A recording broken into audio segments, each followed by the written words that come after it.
Are you going to go ahead and call the bingo, Jimmy? You've had that. I do have experience at Alcoholics Anonymous, so I did that when I was a very, very young man. Is that how you started your career as a bingo caller? It is. I didn't even B29. know. That's it. B29. That's what I did. Yeah, we are out here at Backyard at Desert Ridge, and they will have getting ready for the Suns game tonight, Suns and Celtics. Little pregame festivities. We'll have a happy hour. Go over that with you in just a few minutes. But the bingo, it's all about the bingo. Yeah, it's all about the getting ready for the Suns game. For all Phoenix Suns home games and or away games, come on out here to Backyard at Desert Ridge. But yeah, you're right, Jimmy B. It is it's a time where we got hoops galore. Suns taking on the Celtics. Will this be considered from the Celtics perspective a scrimmage? When you've got basically the G League team for the Phoenix Suns that'll be playing pretty much against them. The only solaces we just found out is that Jaylen Brown will be out knee injury. But even with he went out halfway in that game against the Lakers. Yeah, they still beat the Lakers by 22. They did. And you're coming into Phoenix, and the Phoenix Suns, this team, all hands on deck. We're hoping that Grayson Allen, he's questionable right now that he plays. Jalen Green will play, but you got Goodwin out, you got Brooks out, you got Booker out. Yep. At this point in time, it is all available hands on deck to go ahead and play against this Celtics team, who have won 8 of the last 9 games. What's the term the kids use these days? They're on a heater. That's it right now. This being the Boston Celtics team, and what a time for any team right now in the National Basketball Association to get on a roll, to get everybody situated, to get your chemistry, get your lineup figured out, get all those things, your rotation, if you will. And when it's Phoenix Suns, it's going the other way, unfortunately. So they're going to have to scrap, claw, hit threes, get to the foul line. Maybe you lock the Celtics in their locker room. Maybe that would work as well, too, and go from there. So it'll have to be something that has to be looked at from there. One of the things that I want to watch tonight is Peyton Pritchard, because this guy, when Manuch said a heater, he is on a heater. Manuch said to me earlier today when we were discussing the show, he might be the 6th man of the year. Manuch, you hit the nail on the head. He is playing that good of basketball. So keep your eye out on Peyton Pritchard tonight. Does that role fit him, or should he be starting? Would he be starting? Well, he might start tonight in place right.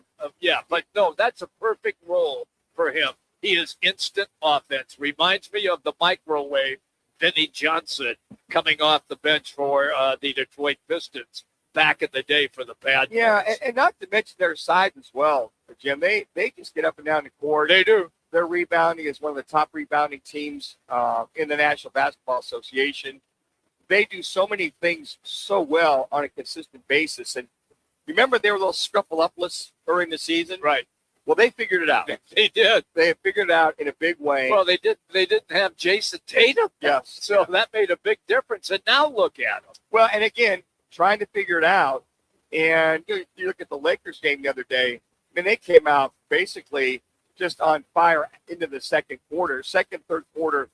This is a team that's built to get the lead, maintain the lead, and close out on the lead. Yep. And if there's one thing you watch, it's too bad Jaylen Brown's not playing. I think he's one of the best. He's very good in the NBA. Yeah. But for the Suns, their work will be cut out for them. Joe or not, they rotate, 8, 9, 10 games into this game and keep 10 players, into his rotation in order to try to keep up and really press the issue on offense with basically the fast break, moving the ball, and then maybe a little press, little defense on the defensive side to keep their guys fresh. That brings us then to our State 48 Roofing. It's your call question of the day. State 48 Roofing. You get a free roof inspection.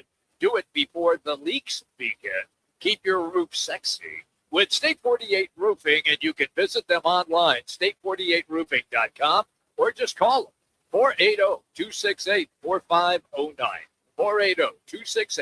480-268-4509. Here's the question. With all of the Suns injuries, what percentage of chance do you give the Suns to make the play-in round? Not just the playoffs, the play-in round.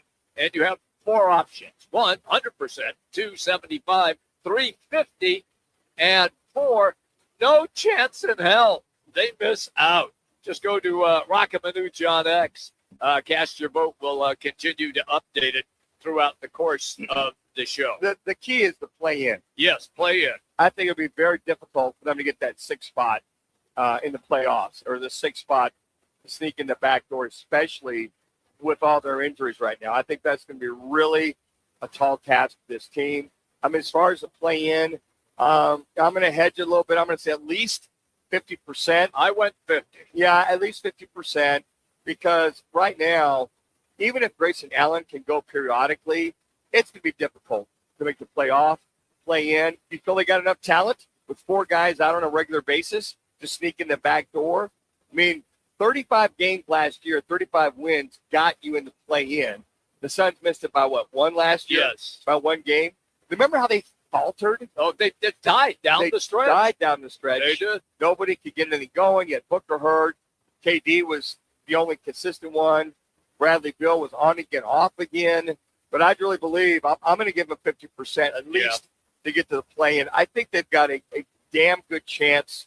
If you had 4 or 5 guys out, I said, no chance they miss out. But I'm going to say 50% to make the play-in situation. Manuch, when you were a kid, did you ever take out a little glass and try to burn frogs on the pavement? No, that would you never did that? That would be the degenerates of the neighborhood. Oh, that would have been me. Yeah, those kids end up being serial killers, I think. Well, that didn't happen to me, but yes, I did indeed try to do that several times. It's with a magnifying glass. Yes, it is. Not a glass. Well, magnifying. Sorry, I didn't say magnifying. Let me correct your own shenanigans back in the day. There you go. It would be a magnifying glass. Yes. And guys have tried that with other, like, insects. Yes. So they would get, grasshoppers or whatever. Oh, I burned worms. And I said, what are you doing? and Rick Buzzes, God bless him, I love Rick Buzzes, my next door neighbor. He was the older guy, so he would do this, I call it harmless fun. So there would be a grasshopper. And I said, what are you doing with the magnifying glass? He goes, watch this. Yeah. Watch this, Manuch. And I'm going, oh, my gosh, that can happen? Yeah. So, I know what you're talking about there, Jimmy. No, being the great Catholic school kid that I was, we never got into any kind of mischief growing up. I think it's pretty obvious on this show that I was not a role model growing up. That was not me. You know what's funny is us parochial school kids. Yeah. It's like they got more trouble. I didn't. Yeah. Got more trouble than the public school kids. Yeah. And not that the nuns would grab you by the back of the ear or slap you with the ruler. It's like we were suppressed in parochial school. Yes, you were. When guys got to high school, man, they just did they reach out or whatever. So, but we're all normal these days. I wouldn't go that far. So it's the Horned Frogs hosting the Sun Devils tonight. You know how many guys are out there going, oh man, yeah. I remember we got the magnifying glass. Oh hell yeah, man, yeah. And I know some guys, the Boy Scouts and Eagle Scouts. You get the magnifying glass, get some dry brush to start a fire. Yeah, you could do that. And, I mean, there's other ways to use that magnifying glass. So that was the most appropriate way to use. Not the way I interrupted by burning frogs? No. Okay. Well, the Sun Devils will try to do that tonight in Fort Worth against TCU. I give them a 50-50 shot in this game. You know what? They're going to be competitive against teams like the TCUs, the Oklahoma States they should beat. They were competitive against Baylor. They could have won that game. By the way, we'll catch up to radio analyst Cal Dodd here at 2:30 and get his thoughts about the competitive nature. They're not in I don't call it a tank mode or quit mode. No. Hell, they only play 7 or 8 guys. Yeah. And I think that when you look at that, they'll be competitive. But when they get to the last part of the season, the Kansas, the Iowa States, the Colorados, they're going to struggle. But I think they'll be competitive tonight. And to your point, they may have a chance to pull it off at TCU. Yeah. You never know. It is the Wildcats on the road. Ever been to Waco? I've never been to Waco. Don't go. No, there's nothing there except the school. It is the Baylor Bears tonight in U of A. They should take care of business here against Baylor. Absolutely. They should. I mean, we had Casey Jacobson on yesterday, and he's FS1 color commentator and studio guy. He still feels, even without Cole Peak, that U of A is still the best team in the nation. And Casey Jacobson, outstanding player at Stanford, outstanding player in the pros and in Europe. I mean, he knows basketball. He sees basketball. But what he said is that they are winning or closing the deal with the 3 freshmen on the court at the same time. Right. And Del Orso has caught fire at the right time of the year. They must have took him out of the deep freeze because he has been money. He has been. He's been money these last few games. So him coming into fruition, Casey's saying he feels that he gives them a little bit of a lead on the Michigans and the Dukes of the world because of how mature these freshman kids are and how well they rebound down low. And it has been officially announced that Manny Pacquiao and Floyd Money Mayweather are going to step into the squared circle in September in Las Vegas. Really? And do it again. We're down to this. Boxing is steeping this low. They got no peanut butter with that jam. They've got nothing. So you want to have a couple guys, what are they, 65 apiece? No, they're not that old. They're going to fight in it feels wheelchairs. like it. Yeah. My God, It's guys. going to feel like Let it. me tell you something, guys. Now, this will be on Netflix, so there's no pay-per-view. So I think that, we'll all peek in. Oh, yeah. But, I mean, has it come to this, that they're promoting these two guys? I mean, it's gotten that low that there's really nothing in boxing Right. that stands out that you've got to retread or refurbish, recirculate, Rehash. regurgitate. And that too. I mean, this fight, I think it's a joke for boxing, but we'll peek in. Yeah. I mean, Would you Floyd buy does all he does is box and move. I'd love to see Pacquiao Cabaya connect one time. But after the fourth punch, they're done. That's it. All right, guys. Can you see the promoters? Oh, I know. Can you please last at least 6 rounds? Yeah. Yeah. At least 6 rounds. And after that, it's fair game. Hey, everybody, we're here at Backyards today. We are going to stay here until 4 o'clock. Yep, you're stuck with us that long. They already have a good lunch crowd here at Backyard. Come on out. It's in the Desert Ridge Shopping Center right off the 101 and Tatum. And don't forget, you can swing in the Backyards, claim your seat for all of the NCAA hoop action and, of course, Major League Baseball games as well, and the upcoming NBA playoffs. It's all available at Backyards. And get ready for Party Bingo. It's Backyard Desert Ridge. You can grab a drink, mark your cards, compete for fun prizes. The music will be rocking, and the ultimate Party Bingo game. So bring your crew right here to Backyards. Win big, Backyard Desert Ridge. When we come back, it's our replay rewind. It's Roc and Manuch with Jimmy B. ESPN 620, 98.7 FM, HD-2, and on the Arizona Sports app. Twin Peaks is the best in the game. Here, your favorite drafts are poured at a frosty 29 degrees, and rare barrel-aged whiskeys are served just the way you want them. It's bigger game days and bolder fight nights. I mean, where else can you find a scratch kitchen that always comes in clutch every day from lunch to late night? Only at Twin Peaks, the #1 sports bar. Twin Peaks Scratch Kitchen scores every time. Dig into hand-smashed burgers, chef-inspired flatbreads, and more at your local lodge. With Sun Devil women's basketball, it's not just a game, it's a show. The speed, the swagger, the no-look passes that make the crowd gasp, the intensity that feels like it could light up the court by itself. Every night, this team brings fire, fast breaks, big moments, and defensive energy you can feel from the top row to the hardwood.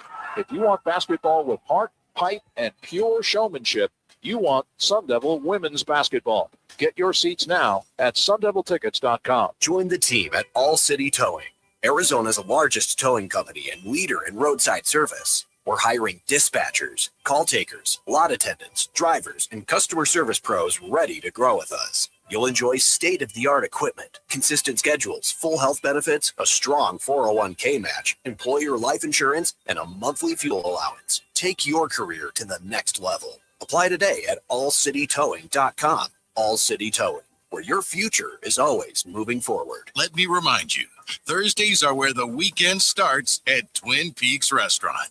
Grab an ice-cold Bud Light or a refreshing Michelob Ultra and catch wall-to-wall sports on massive TVs everywhere you look. Big games, cold beer, made from scratch food. Start your weekend early with Bud Light and Michelob Ultra. Thursdays at Twin Peaks. eats, drinks, and scenic views. If you own a home and need cash, you could unlock thousands of dollars from your home equity quickly and easily. Call LendGo today at 888-420-4556. At LendGo, you can find out how much cash you could get with a home equity loan in just 2 minutes. It's free. There's no obligation, and it won't affect your credit score. Use the money for anything. Pay off high-interest debt, make home improvements, or just give your budget some breathing room. Best of all, you keep your low mortgage rate while you're getting the cash you need. See how much you can get today. Call 888-420-4556. That's 888-420-4556. Or visit lendgo.com. That's LENDGO.com.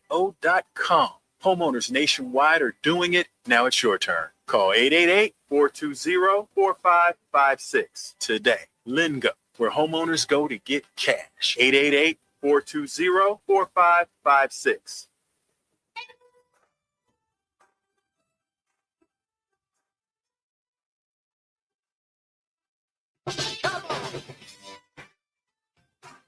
Now it's time for our replay rewind. The top sounds of the night and whatever Roc decides to add. Let's get to it in Replay Rewind with Roc and Manuch with Jimmy B on ESPN 620 and on FM at 98.7 HD-2. All right, everybody, we're here at Backyards until 4 o'clock this afternoon. Roc and Manuch with Jimmy B. If you have not been here, they have video screens. Manuch, are those like 10 feet by 10 feet? How big are those screens? Those are probably 125 inch. Yeah. Then they do it diagonally. Those are probably 125, 130. And Man, I feel like I'm at the game. it might be about 10, 12 feet wide by about, I'm going to say 8 feet tall. And the pixels are absolutely awesome.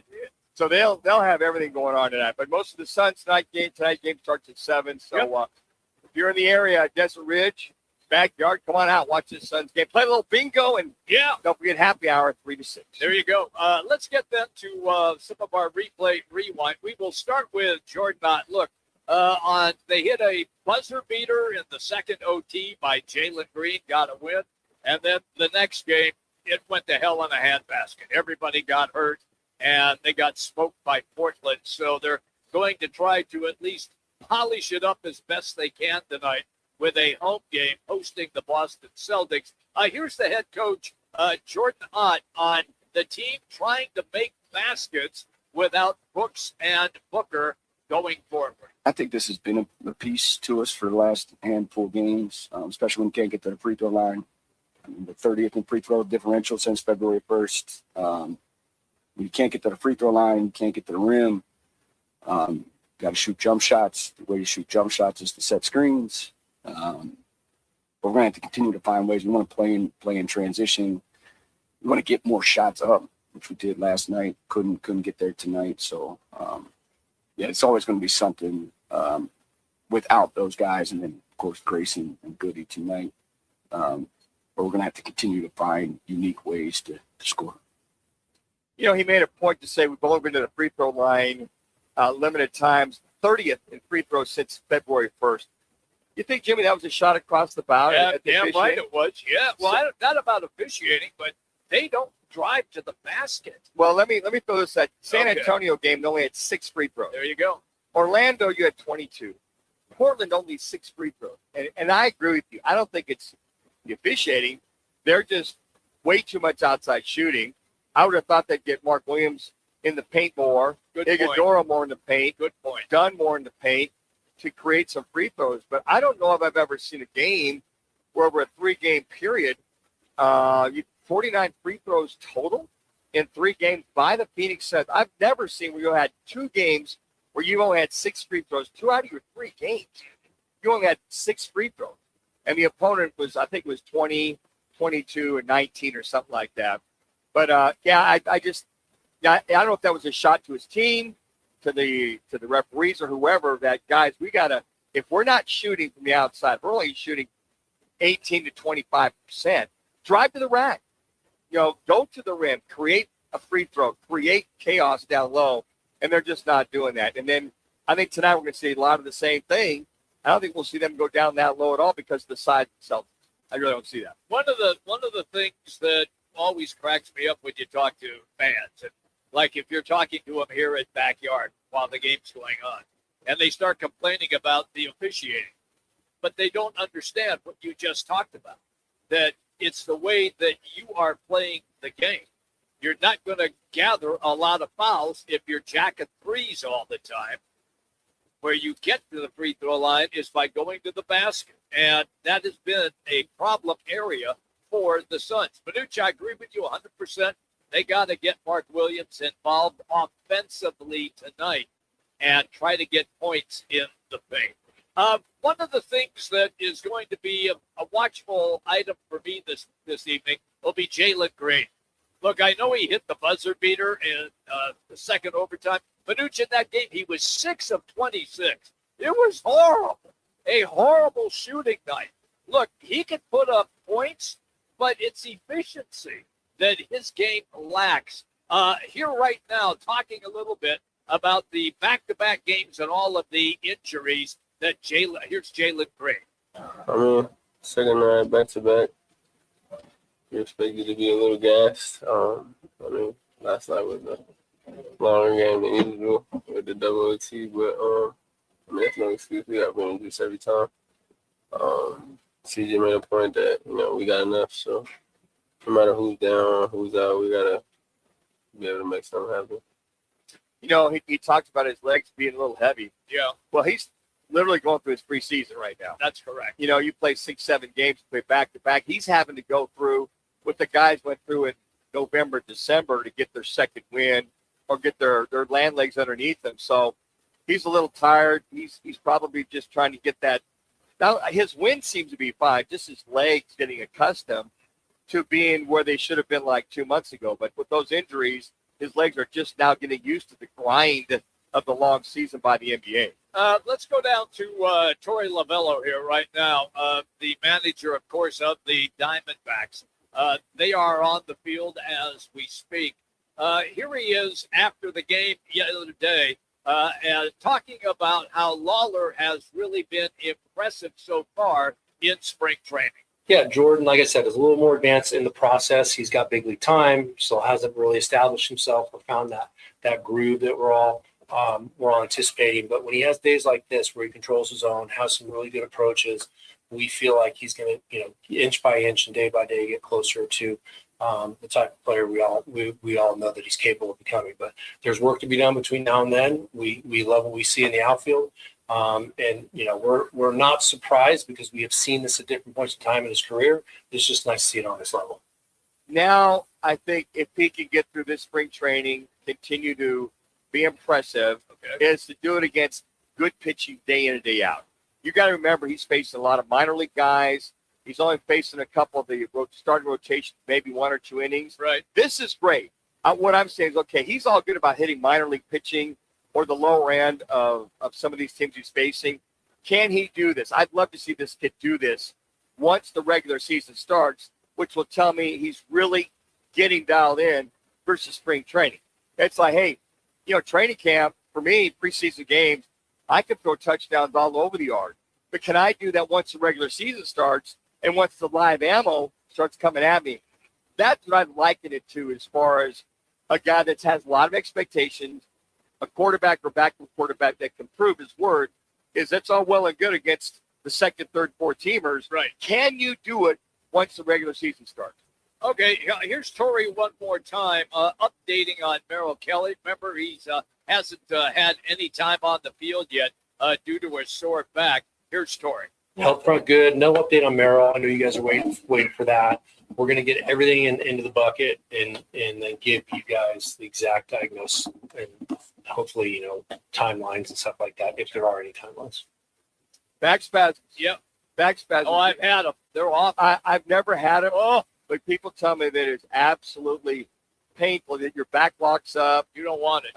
And, if this is something that lingers, it's interesting because you looked at Corbin Burns, Zach Gallen last year, where Zach Gallen got the start ahead of Corbin Burns, and you see, oh, my gosh, don't tell me the injuries are going to start happening already. Now, if it's back spasm versus vertebrae issues, that's one thing. Right. But there's something that's a little, pardon the pun, disjointed in the back area that he's got to get taken care of. So hopefully he's back sooner rather than later. All right, there it is. That's our replay rewind. It's presented by Lerner and Rowe. In a wreck, need to check. All you got to do is just make one call. 602-977-1900. Always online at lernerandrowe.com. Lerner and Rowe. One call, that's all. 602-977-1900.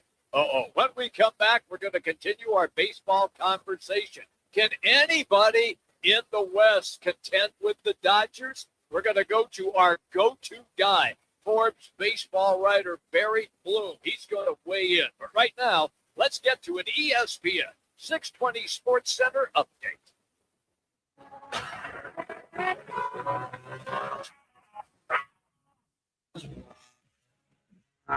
It's now time for your Roc and Manuch with Jimmy B's ESPN 620 Sports Center update. I'm Connor Collins.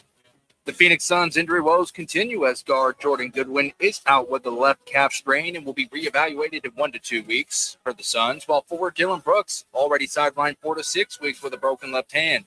This is another tough setback as Phoenix continues to push for a playoff spot. This afternoon, the Arizona Diamondbacks are taking on the Texas Rangers over at Surprise Stadium, and right now that score is currently 1-0 in favor of the Rangers, top of the second. Michael Sikora was your pitcher to start off today. Get ready for Party Bingo at Backyard Desert Ridge. Grab a drink, mark your cards, and complete for fun prizes for the music, energy high. It's the ultimate Party Bingo, so please bring your crew and get ready to win big. Don't miss Party Bingo tonight at Backyard's Desert Ridge. Barry Bloom joins the guys next. Game on Peoria. When it's time to eat big, drink cold, and watch every play, make it Big's American Bar and Grill in the P83 district. Big's is serving up huge portions of your favorites. Burgers, wings, nachos, plus a full bar and TVs everywhere you look. And don't miss happy hour Monday through Thursday, 3 to 6:30 p.m. with $2 off well drinks and $2 off domestic drafts, plus daily specials all week long. Bring your friends, grab a seat on the patio, and settle in for the game. Big's American Bar and Grill, where Peoria comes to play, eat, and watch. This is Jason Schecterly, former Phoenix police officer. There's nothing more important to a first responder than focusing on their mental health. And there's nothing better for that mental health than golf, friends, music, drinks, food, and fun. Join us for the Heroes Golf Classic tournament at the Weston Kierland Golf Course on Friday, May 8th. If you're not a golfer, show up for the after party and benefit concert with the best cover band in Arizona, Rock Lobster. Proceeds are going to benefit the 100 Club of Arizona. The 100 Club provides support for our first responders through critical incidents, injury prevention, mental health, and scholarship. Every day, our public safety members put their lives on the line, and we are their backup. So come out and join us on May 8th. To register, go to our website, 100club.org, and click on the events page. Again, 100club.org. Click on the events page, register for the tournament, and we will see you on May 8th. Bigger fields, bigger events, bigger experiences. Arizona Athletic Grounds. Arizona Athletic Grounds is a 275-acre sports and entertainment destination for athletes, fans, and families. Located in Mesa, AAG is one of the largest multi-sport complexes in the country, with over 475,000 square feet indoors and more than 150 fields and courts. From tournaments to training to cheer, dance, concerts, and corporate events, the Grounds does it all. Learn more at azgrounds.com. I was in a wreck. I need a check. I was in a wreck. I need a check. I was in a wreck. I need a check. I'm Kevin Rowe from Lerner and Rowe, and we've been serving Arizonans for 20 years. Make the best choice after an accident. Call 977-1900. That's 977-1900. Lerner and Rowe is the way to go. Call 977-1900. 977-1900. When it comes to sushi, reputation matters, and Sushi Brokers Arcadia has built theirs on being the best sushi in Arizona. From traditional rolls to bold fusion creations, like our crowd favorite, Seafood Dynamite, and the must-try sushi pizza. We've got something for everyone. Our famous happy hour is every day from 3 to 6:30 with fresh favorites like the California roll, spicy tuna roll, and the surf and turf roll, topped with seared steak. Sushi Brokers Arcadia, 44th Street in Indian School.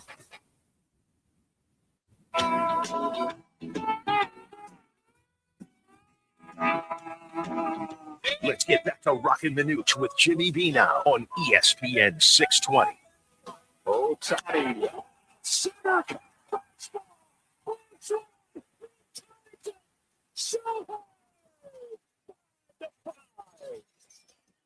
Thank you to Fox for the highlights. Shohei Ohtani, we're only a month or so away from getting Major League Baseball in full swing. Spring training taking place in the Valley as we speak. We're hanging out at Backyard today here on Tatum Boulevard and at the Desert Ridge shopping area. And Barry Bloom is our guest, baseball senior contributor for Forbes. You can find him on X at Boomski. That's at Boomski. All right, Barry, look, I know that everybody wants to talk about the Dodgers and how much money they have spent again and how they're ruining Major League Baseball. But Manuch and I both read your article on the new manager for the San Francisco Giants. Can you explain to me what in the wide world of sport goes on with this guy? I wish I could. I'm not a sports psychologist. I just think he's having a very hard time adjusting to his new role as a major league manager. And, some people, they have a flow of stream of consciousness through their minds that they put a check on. And other people, it just comes gurgling out of their mouth. And at this point, I just think it's gurgling out of his mouth. And with that, Barry, how is the guys that have been toiling for so many years in the Giants organization, AAA, AA, single A, I mean, Buster Posey makes this hire. Number one, why? And how is that group of qualified guys to be major managers handling this? Well, and I talked to him about this yesterday to Vitello, which I didn't really have room to write about because of everything else. I mean, I think the real issue here is, as a college coach, especially hands-on the way he was out there recruiting, meeting families, knowing players. As soon as they got together as a team, or were added to the team was a family, and he knew everybody. I think the hardest thing for him here is that, except for some off-the-cuff conversations he might have had on the phone with players before he got to spring training, he just is walking in and really doesn't know anybody, and he has to learn everything from scratch. And that on its own really has to be telling for a college manager going to the pros. So, and then we'll move on after this. So who is his bench coach? Who are his base coaches? Who are his coaches to help guide him if he's never been a major league manager? He was a hell of a manager, or he, as he says, coach at Tennessee. But who are some guys there for guidance if he needs it? Well, he's got good guidance. I mean, they've got Bruce Bochy and Dusty Baker there as consultants. He's got Ron Washington on his staff. So there's a lot of experience. I think in another article I wrote, between those three guys, it's 64 years of major league experience to guide him. But right now, I haven't seen Baker or Bochy in camp. And obviously, Ron is there, Wash is there every day, and he seems to be positive about him. But the thing is, no matter what you do, he may be ultimately fine, but Bochy can't reach into his mouth and snap his larynx and just get him to stop saying some of the stupid things he's saying. This is why we love having Barry and you know on what? the show. And as Jimmy said, Barry, I chuckled when I read your article. Yeah. I mean, oh my God, is this the good old let's go win-win for the Gipper kind of talks he has with his team? I just kind of laughed about it. Hey, let's move on a little bit. More important thing, Jimmy and I and Roc have been talking about potential lockout next year, and Bruce Meyer now taking over for Tony Clark.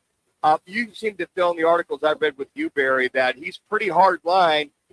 He's a guy that can dig his heels in. Is he a real good negotiator? Where's his strength going to be if it comes down to that? Well, I think he's going to be a top, hardline negotiator, and that's his sensibility, and it didn't bode well for the collective bargaining that's going to start here soon, for the fact that Tony is no longer a buffer there between him and the negotiating committee in Banford. Basically, what I heard was that him and Dan Helm, who were on the negotiating committee, were at such, log jam last time that Tony and Rob had to start meeting together behind the scenes to try and work something out. So I just think there's going to be a lot of screaming in these negotiating sessions. And obviously, they've been pretty, even with Clark, they were pretty adamant about a salary cap as a non-starter. But since, Bruce took over, and what comments have gone out publicly from the players is that there is no sense of anything, but you're not going to go for a salary cap. So don't even put it on the table. And the owners are going to put it on the table.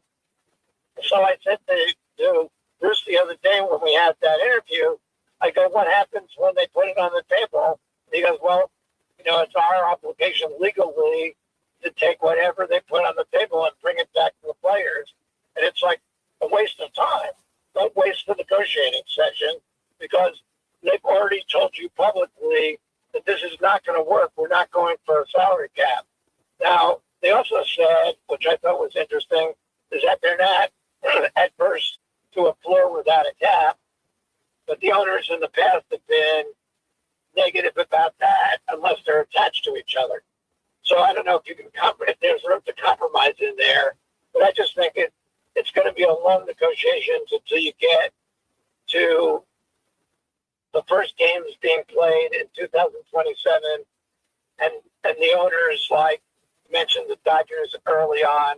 They made $1 billion in revenue last year. Do you think they're going to want to miss games? I could give you 10 teams off the top of my head that are not going to vote for a lockout when it gets into the season, because if they don't play games, they don't earn money. And I think the players are just fine with holding the line and not getting paid their salaries until this is all worked out. It's always in the best interest of the players to do this, and I don't see that changing. A long lockout, it's not going to bring them anything. Barry Bloom is our guest on the Right Toyota guest line. Barry, let's continue with this conversation.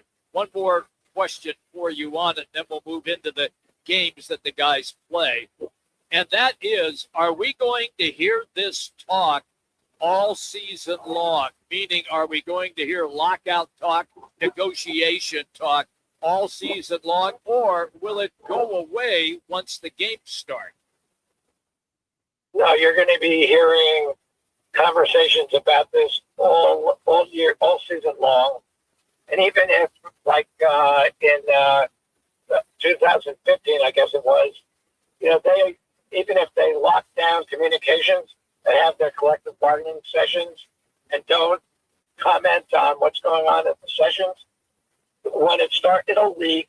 There'll be comments on it. Somebody's going to say something, and it's going to be a constant cause of angst all season. I don't see how you get away with it, because as the months go by, the closer you get to December 1st, and the closer you get to a lockout. So this is part of the ethos of the whole season. Barry, as a baseball, senior contributor aficionado, when you say the Diamondbacks, if they're healthy, let's say all hands are on deck the entire year, do they have a chance to push for a wild card? Or what does it come to mind when I say Diamondbacks and their chances of making a wild card? Well, I've already talked to Torrey about this. I talked to AJ Preller about this. My advice to these guys is that you have to figure out a way of winning 85 to 90 games. It doesn't matter how you do it. So there's no purpose in pursuing the Dodgers and winning the West. Now, if you do, great, but that should not be your aim.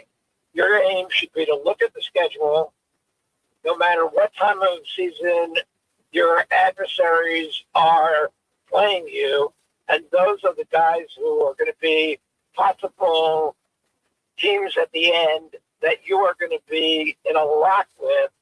And if you win the season series, then you go to the playoffs. There are no like games in April or September are more important to each other. If you have all your games against the Atlanta Braves in April and May, you better damn well play those games like they're playoff games, because you may be tied with the Atlanta Braves, and their head-to-head record is going to decide whether you go to the playoffs. And this happened 2 years ago to the Diamondbacks. I think they had 89 wins 2 years ago, or 88. They wound up on the last day of the season tied with the Braves and the Mets after the Mets-Braves pickup doubleheader. And basically the Diamondbacks were out because they lost the season series to those two teams. And it's like, I don't know how I can get it through these people's thick skulls that the whole way of playing to make the playoffs is completely different now than it ever was because of these head-to-heads. I think the head-to-heads are stupid. I think baseball loses a lot without having the one-game playoffs to make playoff spots. The one game 163 are gone and lost, and those are some of the greatest games in history. But be that as it may, under the rules, just like the 3-on-3 and overtime the other day in the Olympic hockey game, these are the rules you are working with. So you better as well figure it out. And the long answer to it is, or the short answer after the long spiel, is that the Diamondbacks do have a chance of making the playoffs. But how do they figure out how to win 85 to 90 games to do it? And once you get there, then you have every chance in the world to basically upset somebody, like the Diamondbacks did with the Dodgers in 2023, and they went to the World Series. Just get there, and you have a chance. But if you can't get there, then it's a huge problem. I mean, last year they traded away all their top players at the deadline except for Zach, and they wound up missing the playoffs by 3 games. They were right there going into the last game of the last weekend of the season. So, I mean, the composition of the team, really, unless you're just a short team with not enough talent, it's immaterial because you're going to win enough games to be competitive. And the Diamondbacks and the Padres are very well competitive to make the playoffs.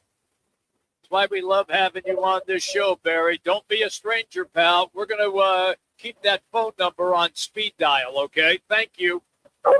Please do. It's a pleasure. I always enjoy being on with you guys. That's Barry Bloom, everybody, baseball senior contributor for Forbes. Once again, you can find him on X at Boomski. That's Boomski at Boomski. Hey, we want to remind you about our big, and I do mean big, VIP spring training baseball experience. It's at one of our favorite locations. It's Big's American Bar and Grill in Peoria, and you know what Biggs is all about. They've got you covered with all of the televisions. They've got great food and drink. And here's our VIP spring training offer. You will get box seats, lunch at Biggs, ride share, ESPN 620 swag bag. And here's all you have to do. Just text Biggs to 59925. Just text Biggs, that's BIGS, to 59925. You'll be in the drawing to have an opportunity to head to spring training courtesy of our great partnership with Biggs. That's Biggs American Bar and Grill in Peoria. All right, when we come back, a little football at 50, and we'll do some on this day as well. Roc and Manuch with Jimmy B. ESPN 620, 98.7 FM. HD-2 and on the Arizona Sports app. Have you ever been to Rodizio Grill? Let me tempt you. Start your Rodizio experience with our hot, unlimited appetizers. Indulge on our award-winning gourmet salad bar with over 35 items. Then 16 delicious, sizzling rotisserie grilled meats and grilled items like our tender top sirloin and Rodizio's signature glazed pineapple, as much as you like. Rodizio Grill, the Brazilian steakhouse. Located in Mesa, North Scottsdale. Phoenix, if you need a plumber, call the team that does it the right way.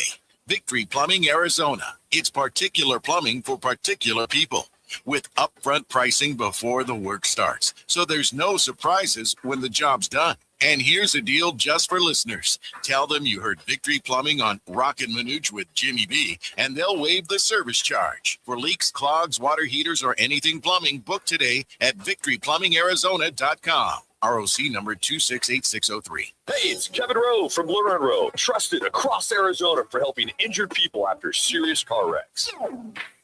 And I'm Sean Forrester, managing attorney at Lerner & Rowe Law Group. We may sound alike, but Lerner & Rowe Law Group is a completely separate firm focused solely on criminal defense. We handle serious felonies, DUIs, and misdemeanors with decades of courtroom experience. If you're facing criminal charges, don't wait. Call Lerner & Rowe Law Group now at 602-977-1900. Row is the way to go. Call 977-1900. Arizona's headquarters for Toyotas is Wright Toyota. Hey, Rock, for my friends at Wright Toyota in Scottsdale.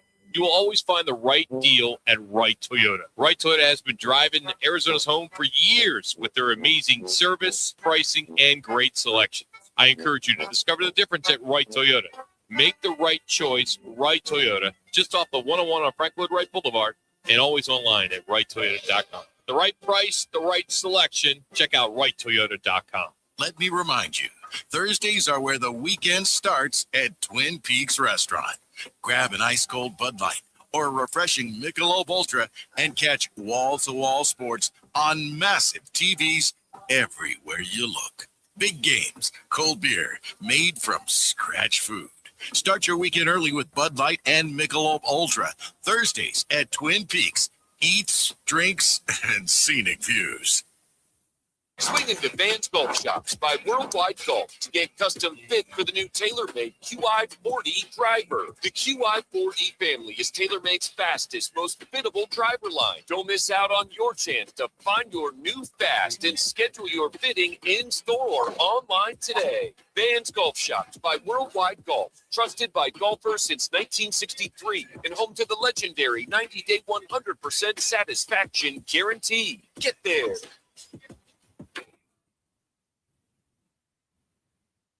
Roc and Manuch with Jimmy B want to take you back. A quick reflection on some of the more memorable moments in sports and pop culture. Now, time for your Wright Toyota On This Day report. Wright Toyota, right on the corner, right on the price. Wright Toyota in Scottsdale.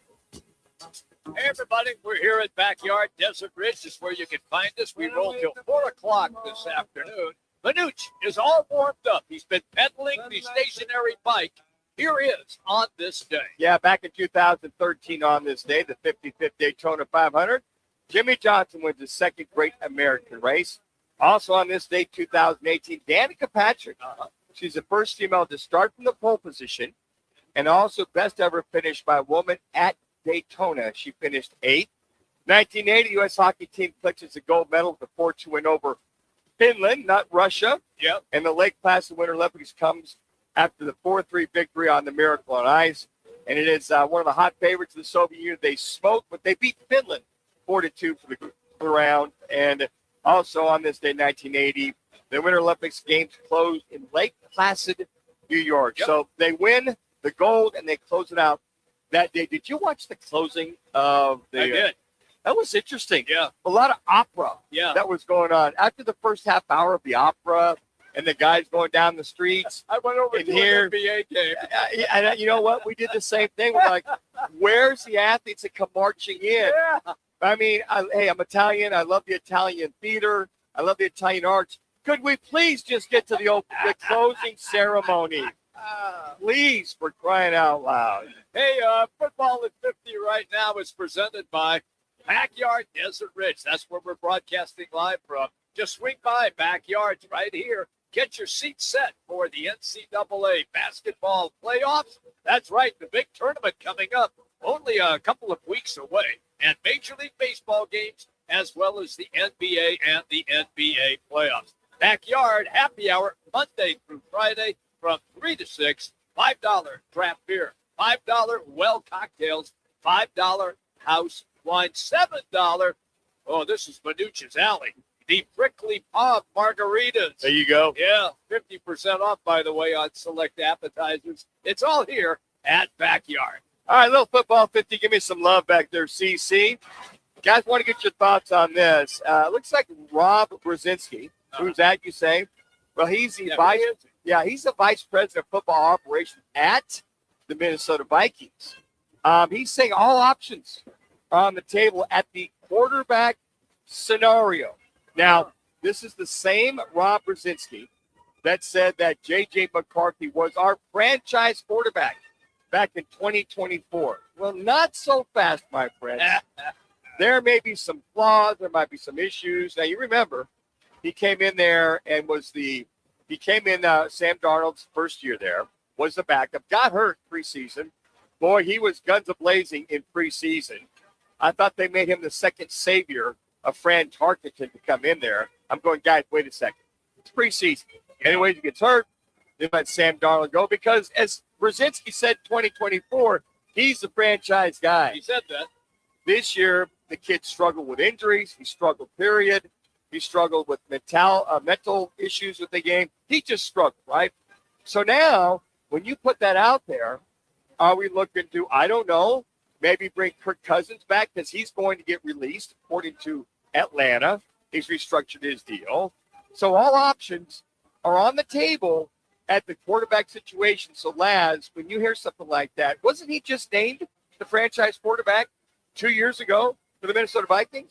Yeah, and I think it has to make you even more frustrated when you could have given Sam Darnold that same amount of money, and look what he just went and did. Got it. Won them a Super Bowl. So you're not only mad that you let that guy walk out the door and go win a Super Bowl, now this guy that you're so sure of who sat behind him for a full year learning didn't learn a thing apparently, and he's got, like you said, mental issues. He's struggling to pass the ball down. I mean, I saw him make some throws last year that were horrible. Well, it's interesting. Said there were throws he made last year. I went, where are you throwing the ball?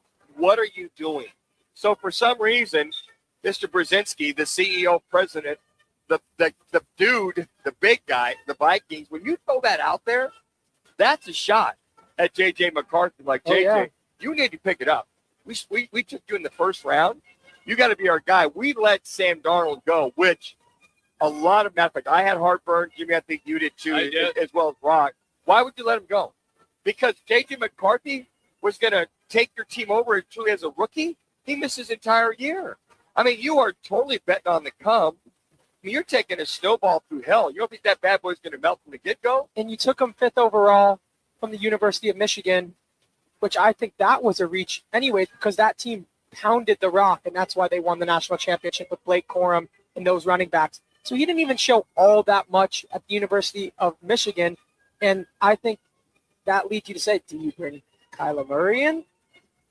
Interesting. A lot of thoughts on the He's table. the favorite on those prediction markets, which you guys know I love those prediction markets. Yeah. No, I'm not buying that. I'm not buying that. Look, he does have great receivers to throw to if you brought him in. Well, there was frustration with the receivers with J.J. this year, too. Yeah, there was. I mean, a lot of guys, that they won't go on record. Addison and Jefferson. They were not happy with the utilization, and a lot of that's the quarterback not seeing where the ball should go. I know one guy that's going to probably get paid, Lamar Jackson. Yes. As general manager Eric DeCosta, he said he's definitely confident that a contract extension is going to happen. Now, what they'll probably do is they'll restructure his contract and then come back to him and extend it. But for all you folks out there to go, hey, how about Lamar? Lamar Jackson's going absolutely nowhere. And then also, this is why teams, I feel, stay top-tier teams and other teams don't. The Ravens have a market-setting proposal on the table on Pro Bowl center Tyler Linderbaum. Right. They want this kid. He's considered one of the top available players in free agency, right? Do you see the Cardinals going after top free agents at this point? I don't see anything. I don't see anything like that. So I just want to emphasize, when teams stay at a level, they look to maintain at a level. You're looking at the bell cow of centers. That guy right there, they've got an outstanding offer to improve their team to get them beyond the playoffs.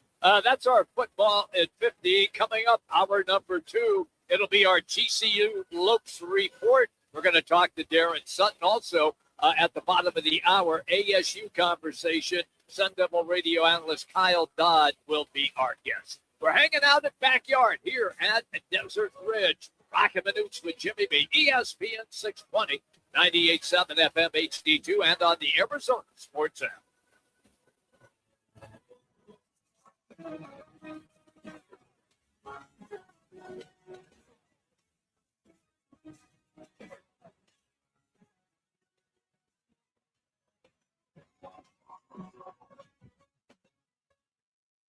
This is a special alert to all Americans who own a vehicle with less than 200,000 miles with an auto warranty about to expire or with no warranty coverage at all. Due to a decline in the economy, CarShield is announcing a low-cost month-to-month vehicle protection plan that is now available to the public to save any driver out-of-pocket expenses on future auto repairs. Call now to find out how you can pay almost nothing for covered auto repairs. Yes, you heard that correctly. Pay almost nothing for covered auto repairs. An open phone line has been established for all drivers to call for a free quick quote. Call 800-292-4541 now. Drivers who are covered will not have to pay for covered repairs again. This protection plan is at an all-time low. Additionally, drivers who activate this vehicle protection today will also receive free roadside assistance, free towing, and car rental options at no additional cost. Call us for your free quick quote today. 800-292-4541. That's 800-292-4541. What do you have to lose? Call 800-292-4541. Again, 800-292-4541. This is a special alert to all Americans who own a vehicle with less than 200,000 miles with an auto warranty about to expire or with no warranty coverage at all. Due to a decline in the economy, CarShield is announcing a low-cost month-to-month vehicle protection plan that is now available to the public to save any driver out-of-pocket expenses on future auto repairs. Call now to find out how you can pay almost nothing for covered auto repairs. Yes, you heard that correctly. Pay almost nothing for covered auto repairs. An open phone line has been established for all drivers to call for a free quick quote. Call 800-292-4541 now. Drivers who are covered will not have to pay for covered repairs again. This protection plan is at an all-time low. Additionally, drivers who activate this vehicle protection today will also receive free roadside assistance, free towing, and car rental options at no additional cost. Call us for your free quick quote today. 800-292-4541. That's 800-292-4541. What do you have to lose? Call 800-292-4541. Again, 800-292-4541. We get it. A meal shouldn't cost you nearly $20. And we agree. At Venezia's Pizzeria, lunch or dinner for under $10 is still a thing. And for an even sweeter deal, stop in and grab a Slice Rewards card.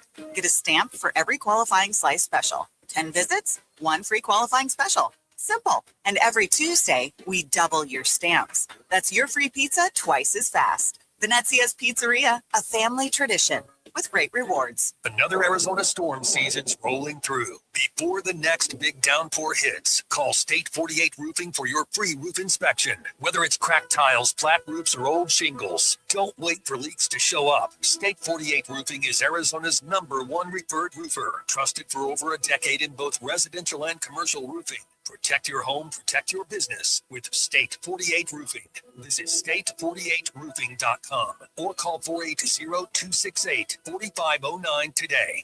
KTAR AM Phoenix, Arizona's home for the worldwide leader in sports, is ESPN 620.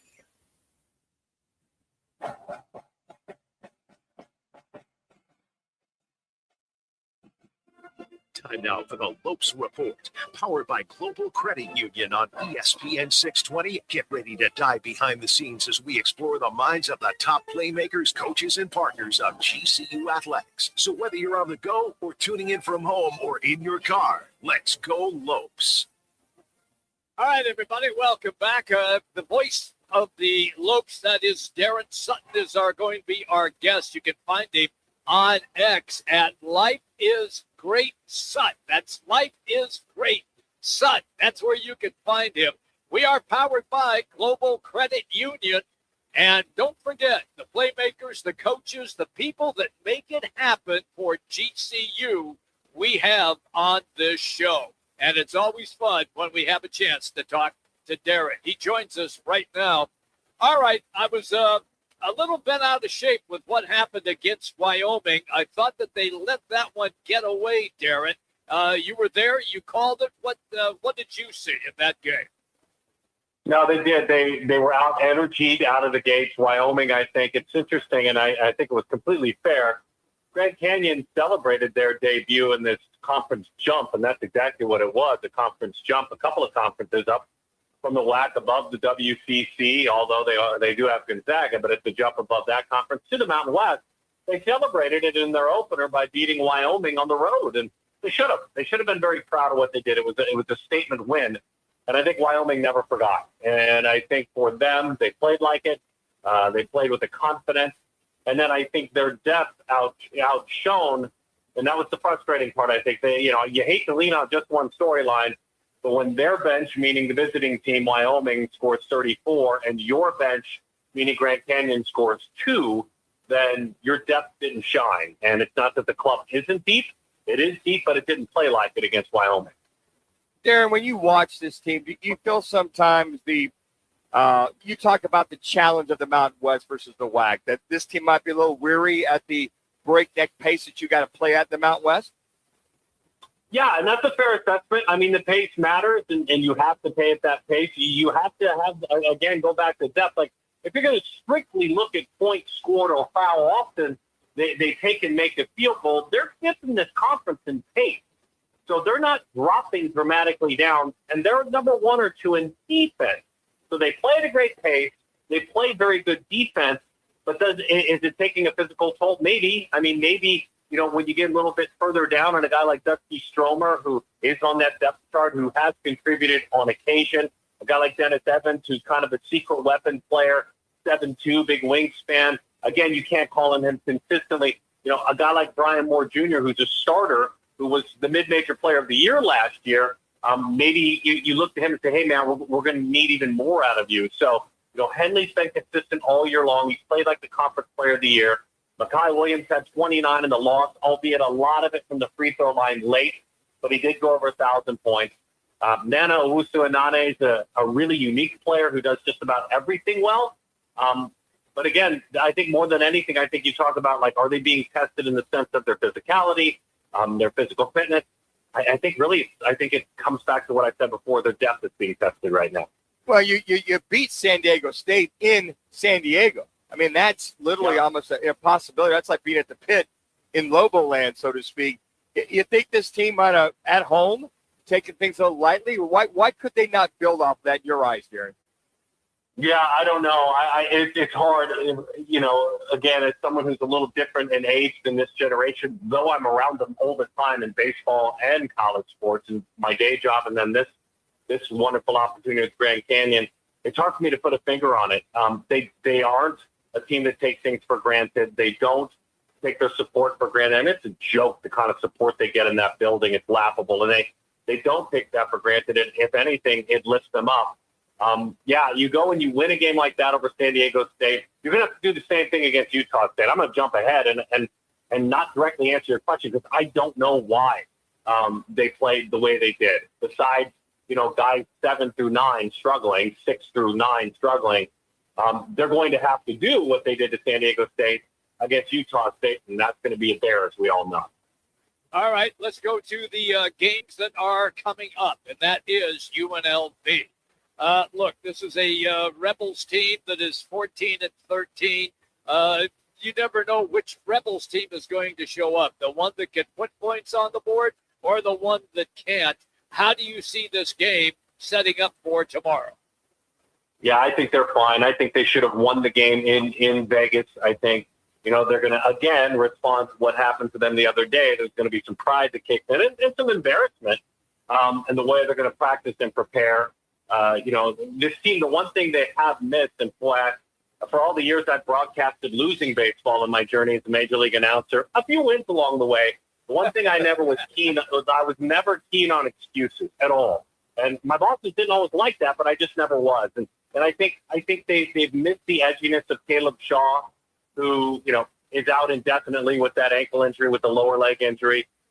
He was the guy that would challenge players. He was the guy that would make his teammates uncomfortable. He was the guy that would stay in the weight room a little bit longer. And so for me, there needs to be somebody who's got a case of of the red, you know what, over these last couple of days to get them prepared for tomorrow. Is it a guy, like out of New York City, like Brian Moore? Maybe. It doesn't seem like it's the personality of Mackay. I hear Nana is unafraid to challenge folks, but I think they beat UNLV. So I'm going to go ahead and tell you they're going to beat UNLV. That's a game they should win. They forced me as an analyst or an expert in this area, a pretend expert, if you will, but to look at the Utah State game and say, this is the game you have to win. If you beat Utah State, you've erased Wyoming and you've erased Youngstown State. Way back in the early part of the season, what a woeful loss that was to Youngstown State at home. You made it more difficult to erase. But if you go to Utah State and beat the conference leaders, then again, that'd be a sweep of them, which is next to an impossibility. And it is hard as hell to win up there. Harder than any place else you've mentioned in this conference. Harder than the Pit. Harder than San Diego State. San Diego State, it's not going to come close to matching the crowd energy that you're going to have in Utah State. But I find them having to go and win that game. And so, yes, UNLV is next. I want a great atmosphere as a supporter of this program, but that's a given. There'll be a great atmosphere tomorrow night at 7 o'clock. It's not watching on television, but on CBS Sports. But, so to me, I find myself really focusing on that game alone, and I can't really move off of the game against Utah State on Saturday. Well, speaking of UNLV, Jaden Henley, the transfer, most consistent. What's the average? 18.2 points, 7 rebounds. Last time they played, I think he had, 17 points and 10 rebounds in the first meeting, as Jimmy alluded to, losing that game. Talk about Jaden Henley, what he's meant to this team, not only facing his ex-patriarchs at UNLV, but kind of setting the tone or the mood for this team to move forward. Yeah, you said it exactly right. And maybe he is the guy that does the most talking right now. He did go for 17 and 10 in that game, that heartbreaking 2-point loss. It's interesting. You always love to study athletes when you prepare for games and look at their evolution, and it's always not fair because there's circumstances like injuries, personal life, loss of a parent, a grandparent, that all goes into the development of a young man. But then you find yourself sitting and looking at the numbers again. And he's gotten better in every single category throughout his college career, in rebounds, in assists. Look, he leads his team in assists. And so all of a sudden you think about kind of a junior LeBron, the way when he's right, maybe younger too, that he played while scoring but sharing the basketball. I think people look right past and think it's immediately Mackay who's the assist man. No, it's Jaden. I mean, Jaden is 3 assists per game. His assist rate is higher than anybody else in the team. The points have gone up. The assists have gone up. The steals have gone up. The rebounds have gone up. The offensive rebounds have always been there, but the defensive rebounds have been there too. And so I think it's his concept and feel, maybe that's the right word, his feel for the game, his feel for when he has to really maybe go against the grain and push, maybe a forced shot, maybe amongst a couple of defenders, amongst the double team. It's just slowing the game down. Look, you guys have covered sports and do it so well your whole lives, just like I have. You just see it. When you see it, you know it. And when an athlete's slowing down the game, it's beautiful to watch. And I think Henley's that guy. I'm sure he has a really, really big game. He didn't leave UNLV in a huff, nor did he leave Minnesota to fall. Like, he's not that personality. But it's always fun to show out against your old team, and he has been a pleasure to cover. And in a lot of the most important stats, this guy's, you got to deal with, with Dre Gibbs Lawhorn, who's going to be tough for UNLV, but this is amongst the best players in this conference, and I hope he continues and is always in the discussion of Conference Player of the Year. Not a minute left. I found this an interesting stat. UNLV averages roughly 80 points a game, 79.9 to be exact. They beat GCU 80-78 in Las Vegas. So they hit what they average, where the average point total for the Lopes is about 74 per game. So in tomorrow night's game, do you see it again? Is UNLV successful if they get to 80, or do the Lopes keep them under 80 and then win? Well, no, if the Lopes allow 80, they lose. I'll start with that right now. Okay. Like they give up 69 points a game, and that's their calling card, and especially at home. They're going to need to play the way they play defense and the way they played it all year long. And that's, sub 70 defense on average. So, yeah, you hold them under, you let the crowd, get UNLV sped up just a little bit. And then, Grand Canyon can play at pace, but they're also going to play defense at pace. Like I said earlier, top 5 So no, the Lopes, if the Lopes give up more than 80, that's not a good sign at all, because that's 11 more than they average giving up. I think UNLV comes in quiet as far as, the way the Lopes want to have it. I think you're looking at more of like a 70-point total and a win for the Lopes. Always great, pal, when you take time to come on the show. Thank you, Daron. Have a good call tomorrow night. Come on, man. I love coming. Call me back. See you soon. You got it. You got it. We'll be on the blower to you. You can count on it. He's the play-by-play voice. That's Daron Sutton, everybody, talking GCU, powered by Global Credit Union. All right, we are hanging out here at Backyard today, and we will be here until 4 o'clock. We're going to set you up for the big NBA game tonight downtown at the arena. It is the Suns hosting the Boston Celtics. This place has the greatest screens to watch tonight's game. They are at least 10 feet high and maybe 8 feet wide, and it is absolutely glorious. When we come back, we're going to dive into the Suns and the Celtics. It's Roc and Manuch with Jimmy B, ESPN 620. 98.7 FM, HD2, and on the Arizona Sports app. Have you ever been to Rodizio Grill? Let me tempt you. Start your Rodizio experience with our hot, unlimited appetizers. Indulge on our award-winning gourmet salad bar with over 35 items. Then, 16 delicious, sizzling rotisserie grilled meats and grilled items like our tender top sirloin and Rodizio's signature glazed pineapple, as much as you'd like. Rodizio Grill, the Brazilian steakhouse. Located in Mesa, North Scottsdale.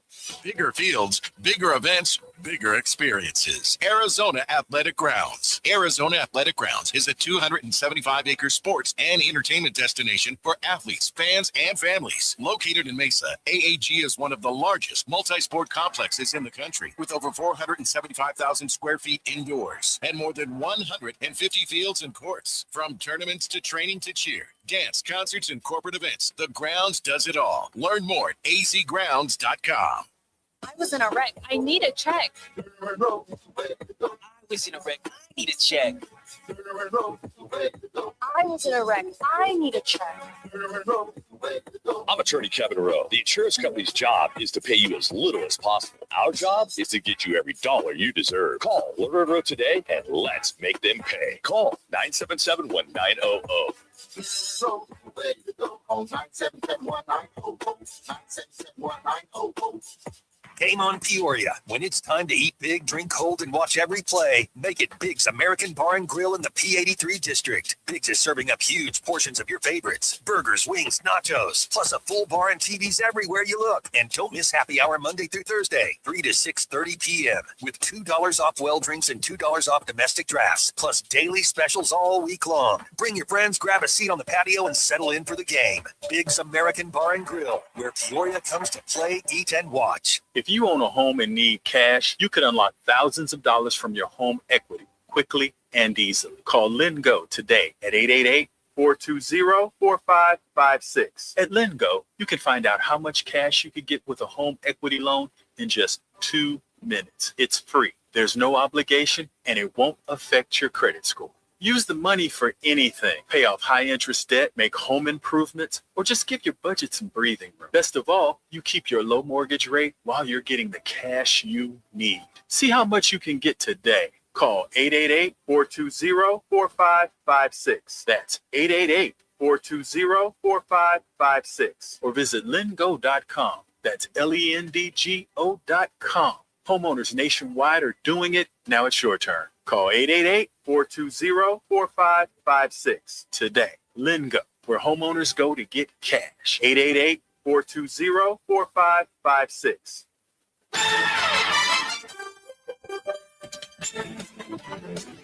Roc and Manuch with Jimmy B are back, live from Backyard Desert Ridge, where the party starts early and rolls late with live music, DJs, great food, and nonstop sports on giant LED walls. Royce gets it, holds above his head, fakes, looks, gets it to Green. He'll try a three in the right corner. He got it at the buzzer, and the Suns win 113-110. The final in double overtime. Jalen Green, the hero. His time expires. Thank you to Arizona Sports for the highlight. That was sensational. Jalen Green was terrible that night in the game. He was 6 of 26, but he did hit the big three-pointer to win. The next night, they got their doors blown off by the Portland Trailblazers, and injuries, Manuch, have taken a toll on this Phoenix Suns team. We're still waiting word other than questionable tonight for a certain player that you believe should play no matter what. Yeah, I think that if you're Grayson Allen, take a few aspirin, have some Excedrin, Motrin, I don't know, Alka-Seltzer, whatever you got to do to basically get back into playing this game. Because I really believe Jalen Green, or Royce O'Neal, or Mark Williams, Con Gillespie can't get it done versus this Boston Celtics team. I look at that game, and the thing that was impressive, number one, that Jalen Green played back-to-back, and then Mark Williams played back-to-back. Did hell freeze over? Did I not get the memo? I went, hell, I mean, but you know what? It's interesting because you saw in that game against Portland, you had Goodwin reach in, and all of a sudden, he just, he stops. Yeah. And he didn't hesitate. He went right off the court in the locker room. He was limping. I went, don't tell me another Achilles.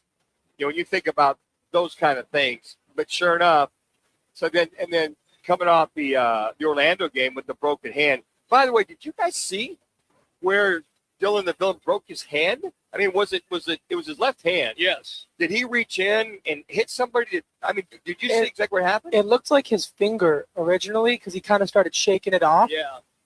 But it was just on a simple run down the court, and I don't even think the ball ended up hitting him. I think it was more like two guys reaching, and he either smacked it on another guy's elbow or a bone or something. It didn't look bad. Well, he shook it out a little bit. You think, okay, he jammed his finger. Well, when the trainers start feeling in that lower area, and it wasn't a hamate injury. That's we learned about that. We learned about that. That bone right below your pinky finger, that little hook bone. But this one, he was reaching on top. Right below the metatarsal. These are the metatarsals right there, Jimmy, or knuckles, they call them the metatarsals. I did take kinesiology in college. I know what it is. But it's interesting. He started rubbing it, and he set him right in the locker room. And then he came out, and then he had that club on for the Portland game. And I meant, my gosh. And then he has the surgery. I believe surgery's today. He already had it. So he had the surgery. So all of a sudden, you're like, what the hell can happen? They're going to reevaluate Devin Booker early next week, which tells me this is more than a strain in the hip. And then Goodwin, that calf strain, it could take 2 weeks. It could take 3 weeks. As I mentioned yesterday, a lot of football players, the Arizona Cardinals, their guys with their calf strains, they miss 5, 6, 7 games. So you don't know if it's a tear or if it's a strain because there's a difference. And then with Goodwin, as I mentioned, 2 to 3 weeks, maybe 4 weeks. Devin Booker hopefully back early next week.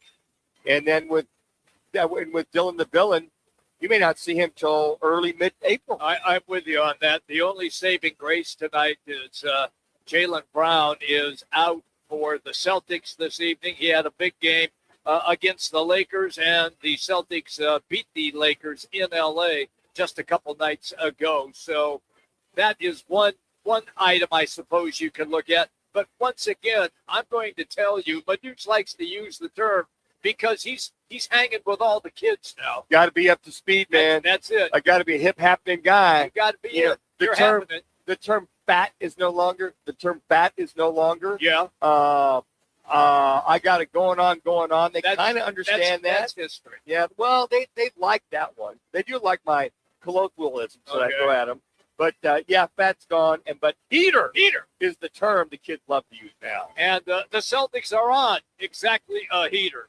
And if you want to watch a guy who has made the most of his opportunities since given the chance, coming out of the University of Oregon at 6 feet tall, it is Peyton Pritchard. And that boy can flat out play. And he has been, Manuch mentioned this to me this morning when we had a quick chat, could be sixth man of the year.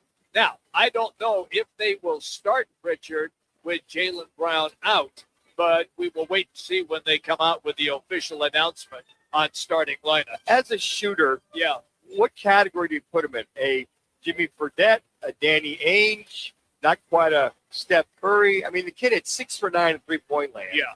I mean, he's 10. He basically he's 10 for 14 from the field. Manuch, he is a scorer, not just a shooter, because you will see him beat people off the dribble and go inside. He has a very solid mid-range jump shot, and he's not afraid to challenge you and go to the hoop. Whether the shot gets blocked or he draws a foul, he will indeed do that, and he's an excellent passer as well, which is why you can play him in that point guard position. Look, there's no comparison in the NBA to Steph Curry. No, he's the greatest shooter that has ever played in the NBA. I would agree. Yeah, but Peyton Pritchard has really, really turned his game up to another level in the 4 or 5 seasons now that he has been in the association. And they really took care of business against the Lakers 2 nights ago. Yeah. They win by 22 points. Yeah. In LA. Yeah. They've got their stop tonight. Brown will not be playing, but you've got the rest of them that, as far as I've seen, everybody looks healthy from the Boston Celtics side of things. Right. Maybe somebody took them out and about downtown Scottsdale. Or, Take them to Old Town. Big Old Town. Old Town. Maybe they brought them up here to backyard. Had watched a lot of games and you let them maybe bought them a few extra drinks here and there. But this is one of those games. Unfortunately, Suns fans, and I be one. I just hope it doesn't get out of hand early. And next thing you know, Jordan Knott's playing everybody and their mother, which is be okay. That you see the Celtics win this 120-95. 77 points only scored against Portland. That's right. Who's not a world beater by any chance. No. But when you don't have Grayson Allen, you don't have your, what they say, Allen out. I got the Booker injury out. report for you if you want it all. Okay, Allen out, Booker out, Brooks out. Yep. And there was one more. Goodwin. They said that is a combined. You guys ready for this? On a per game average? Yeah. Is 70 points per game that the Suns are missing. That's if Grayson Allen and the other 3 don't play. 70 points. That's a lot. Good luck with the bench trying to make up for that. What did they have for the injury update? Grayson Allen is questionable with a right ankle and a right knee, so they're listing both of those on the injury report. Then we got Booker out, Brooks out, obviously, Goodwin out, Highsmith is still out, and Cole Anthony's not with the team. Right. Jim, you got any game left? Yeah, I probably could make a couple passes. Laz, you got any game left? I think I could throw up a 3, get a few rebounds. Yeah. You know, I just go, wow. And you look at on CBS.com, they have like the preview, and they got the matchups. Well, Booker and Brown are out. Brooks is out. Pitch will be playing. Grayson Allen questionable, but D. White will be playing. Vucevic will be playing. Gillespie will be playing. Green will be playing. Hallelujah. Mark Williams will be playing. Royce O'Neal. What's wrong with Royce He's O'Neal in right the now? dumpster right now.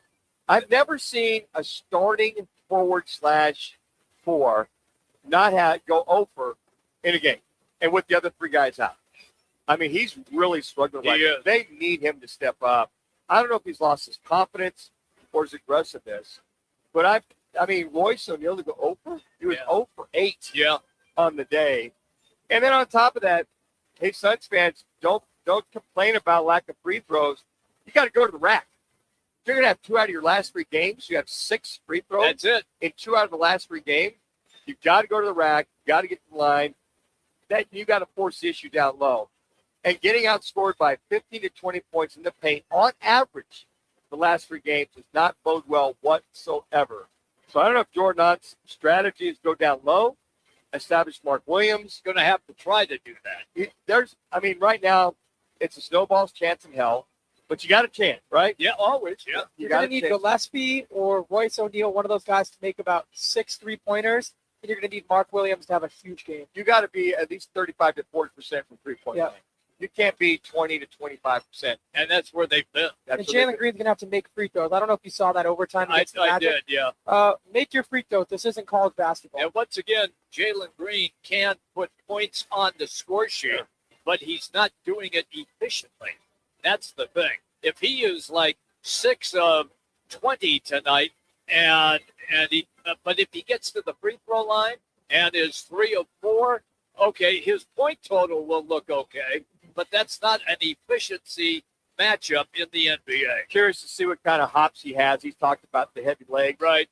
He's got to go through that. He's healthy. He missed basically the first half of the season. Now he's just kind of getting back in the swing of things. And trying to get those land legs back underneath him is going to be a challenge for him. Hey, right now, if you're listening to the show, not if you're driving, text Biggs to 59925. That is Biggs to 59925. Well, you're probably saying, Jimmy, why should I do that? Because I'm going to tell you. Because Biggs and Roc and Manuch with Jimmy B offering up the VIP spring training experience. Here's what you can win. Box seats, lunch at Biggs, rideshare, swag bag from 620 ESPN. We'll make the announcement in about a week or so. Okay, who our winner is going to be? You get it all in the East Valley. It is going to be, West Valley. It's going to be a lot of fun. Can't wait for this big prize. Just text Biggs to 59925. That's Biggs to 59925. Okay, when we come back, the Baylor Bears entertaining the Sun Devils tonight. Radio analyst for ASU, Kyle Dodd, is going to be our guest. Roc and Manuch with Jimmy B, ESPN 620. Right now, time for a Sports Center update.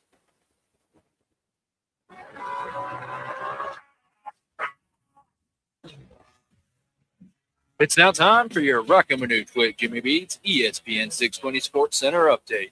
I'm Connor Collins. The Phoenix Suns injury woes continue as guard Jordan Goodwin is going to be out with a left calf strain and will be reevaluated in 1 to 2 weeks for the Suns, while forward Dylan Brooks is already sidelined another 4 to 6 weeks with a broken left hand. This is another tough setback as Phoenix continues to push for a playoff spot. And this afternoon, the Arizona Diamondbacks are taking on the Texas Rangers at Surprise Stadium. That score right now currently 3-1 at the bottom of the sixth, following home runs from Vukovic and Marte. Get ready for Party Bingo at Backyard Desert Ridge. Grab a drink, mark your cards, and compete for fun prizes while the music keeps the energy high. It's the ultimate Party Bingo. So bring your crew and get ready to win big. Don't miss Party Bingo tonight at Backyard's Desert Ridge. ASU color analyst Kyle Dodd joins the guys next.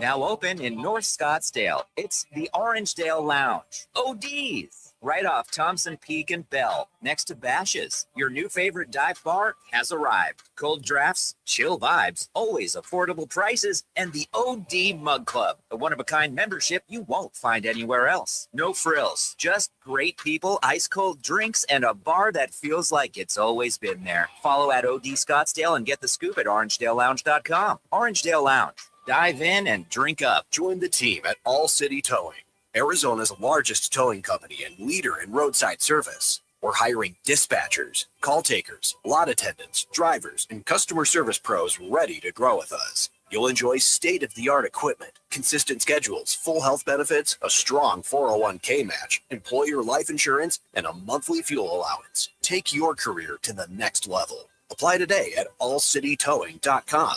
All City Towing, where your future is always moving forward. Swing into Vans Golf Shops by Worldwide Golf to get custom fit for the new Ping G440K driver. It's the new standard and straight with dual carbon fly wrap and a faster face. It's Ping's highest MOI, most forgiving driver ever. Check out Ping's new G440K drivers. Book your custom fitting in-store or online. Vans Golf Shops by Worldwide Golf. Trusted by golfers since 1963 and home to the legendary 90-day 100% satisfaction guarantee. Get there. Rock for RightToyota.com.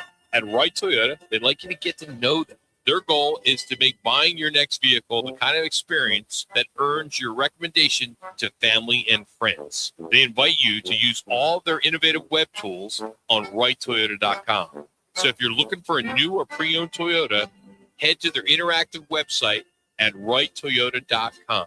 The right price, the right selection, all at RightToyota.com. Let me remind you, Thursdays are where the weekend starts at Twin Peaks Restaurant. Grab an ice-cold Bud Light or a refreshing Michelob Ultra and catch wall-to-wall sports on massive TVs everywhere you look. Big games, cold beer, made from scratch food. Start your weekend early with Bud Light and Michelob Ultra. Thursdays at Twin Peaks. Eats, drinks, and scenic views. The best words to hear at the TSA security checkpoint? You're good to go. All it takes is a little preparation. Get to the airport early, bring a carry-on bag that fits in the overhead, and have an acceptable ID. Not all state-issued IDs will cut it. Check out tsa.gov/ID and see which TSA acceptable IDs make the grade, like a real ID or passport. Before you jet, do a little prep, and you're good to go. Check out tsa.gov/ID or the MyTSA app.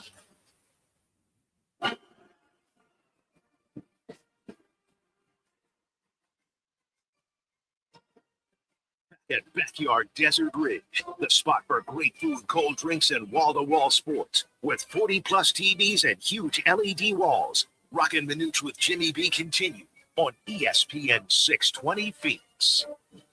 And you can count on it if you want to watch the ASU game. Backyard will indeed have it up on their screens. Just come and hang out with us here at Desert Ridge. All right, it is a college basketball game tonight. The Horned Frogs hosting the Sun Devils. Kyle Dodd, ASU radio analyst. You can follow him on X at Kyle_Dodd3. That's at Kyle_Dodd3. Thank you, man, for taking time with us today, getting ready for tonight's game. Let's start with what took place in the Baylor contest, and then we'll get into tonight's contest as well. And that is ASU in it, couldn't close it once again. Is that a fair assessment? Yeah, it was kind of a tale of two halves. You know, ASU played really well in the first half. I thought they were in complete control of the game. They took care of the ball. I think they only had 4 turnovers in the whole first half. They took a 10-point lead, and then Baylor scored at the buzzer to take an 8-point lead into the break.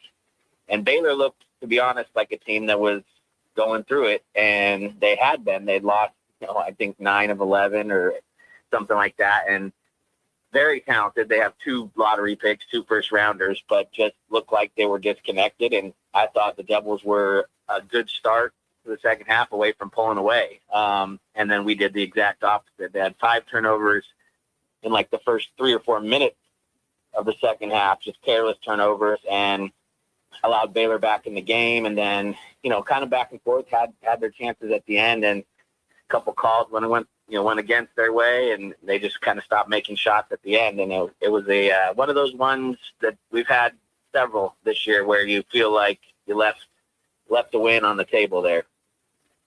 Pick Johnson, if not for him, I don't know where this team would be right now. Why does he not start, Kyle? I just think they've been better with him coming off the bench, just instant offense off the bench. It seems like they've had a better rhythm with that, this year. That being said, I think, you're late in the year and we're down to 7 bodies again. And, you might see Pig start some games down the stretch, just more out of necessity than anything. But, Peg's been back to normal the last couple games, played pretty well the other day, finishing and getting to the rim at will. So we're going to need Pig the rest of the way to get some wins. Is a lot of it just, you talk about 7, if 8, 8's a luxury to have for this Sun Devil team in the rotation. Do these guys, as much as they press, as much as they really scatter on defense, did they run out of gas? Does it start to catch up for them? Because it always seems, Kyle, the last 4 or 5 minutes, when they lose these games, which to your point, they were up by 8 at halftime, it's like the mental mistakes, which a lot of it is because the physical side just can't comprehend it. They can't get it done. All of a sudden, you're throwing balls away, you're turning the ball over, or they're bad shots. What do you put your hand on that for? Yeah, I think a little bit of it is fatigue. They've been selective when I think if this was the team they had at the beginning of the year, they'd be in good shape because they've had to be selective when they press. And I think when they extend their defense, that's been some of their better games this year, beating Texas, beating down Oklahoma, downtown Phoenix, and even Texas Tech. They were able to finish that game, last Tuesday with some great energy. I think they fed off the crowd a little bit, but I just think, it's tough. So I think the coaches have done a very, very good job managing a short roster and a short bench. And, they've had to jump into zone here or there to save bodies or save fouls. And, they've done that all right. But as hard as these kids play, and that's what I really liked about them, a lot of teams that are struggling right now have just mailed it in, and guys are just moving on to wherever their next school is. And these guys continue to battle. They want it. A guy like Mo Odom wants to win out. He wants to find a way to get on a run here late in the year. And all these guys are continuing to play super hard. So I think it is a little bit of fatigue sometimes down the stretch. Kyle Dodd is our guest on the Right Toyota guest line. Kyle, take me then to tonight. Look, TCU is not a world beater, but they're not bad, and they have some good wins as well. What do you anticipate you'll see this evening? Yeah, I mean, let's be honest. TCU's they're on the bubble right now. They're probably in the tournament, but let's be honest. They're probably circling this game as one that they have to get. This would be a tough loss for them, even though we have a pretty relatively high net still, and in strength of schedule, we're in the top 15. All that said, I think that they're probably thinking this is a home game that they can win. And, I think we'll see a really good effort from them. And if you're the Devils, you're just desperate to get the split on the road. We've been in Fort Worth since Saturday night. So I'm kind of hanging out for a couple of days, and the guys seem like they're ready to go, but you never know what team's going to show up. And hopefully we have the same luck we did last Tuesday night after I talked to you guys Tuesday afternoon, because that was fun. So you look at TCU and you look at where you guys have been. I agree with you, Kyle. You guys have been very competitive. U of A, you win Texas Tech. Oklahoma State, you win. Close one against Baylor. Could have won that. What is it about this team that's starting to come together, even though they faltered at the end? But, I mean, very competitive and having chances to win these games. Yeah, I mean, they're good kids and they're connected. I mean, I've said it all year, and I think, you look back on it and you'd circle 3 or 4 games that you could look, you're going to look back on the end of the year and be like, this could have been a completely different season. I mean, we take care of business at home against Colorado. We led under a minute there. You beat Oregon State at home, which we were up 11 with less than 4 minutes to go. We're up 12 with 5 minutes to go against Central Florida. Baylor.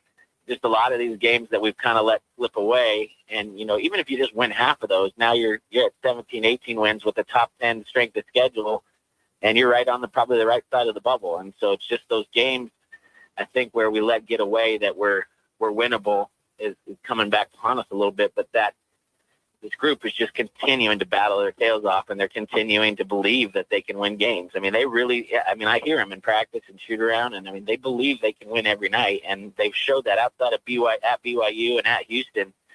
We've been competitive in every game, even every loss, been competitive. That is a truism, no question about that. My thought process for tonight, because we just discussed their inability to close, do you fear that if this is a 3-point game inside of 3 minutes, that they would find a way to lose it rather than win it?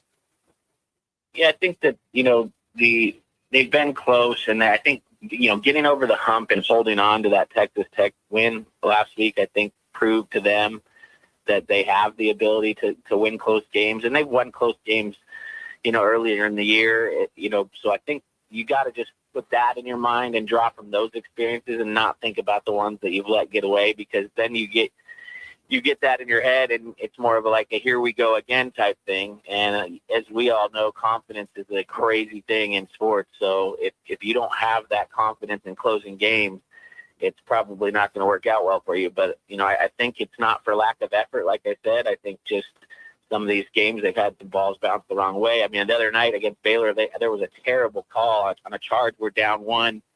Odom gets run over, and they call a block, and they hit Baylor hit a 3 out of the timeout. And it's just like, it wasn't the refs by any means. They had called a great game, but just those little things that just, when things don't go well, it seems to go south pretty quickly. So you've been in Fort Worth since Saturday. Have you taken your Enrique Swain yourself over to North Dallas yet? Kind of rolled over there for a little bit, being the way you rolled? We did the Stockyards Saturday night, and then we did some Terry Black barbecue. So we've done a little bit, just hanging out. But as the year goes on, these last couple trips start missing my kids, and I get a little weary on the road. But it's been fun. Fort Worth is a good place. So. It is. Stockyards is fun. No question. How many about that. rodeos have you been to the last 3 days? Man, I was on every bull in the city, so. I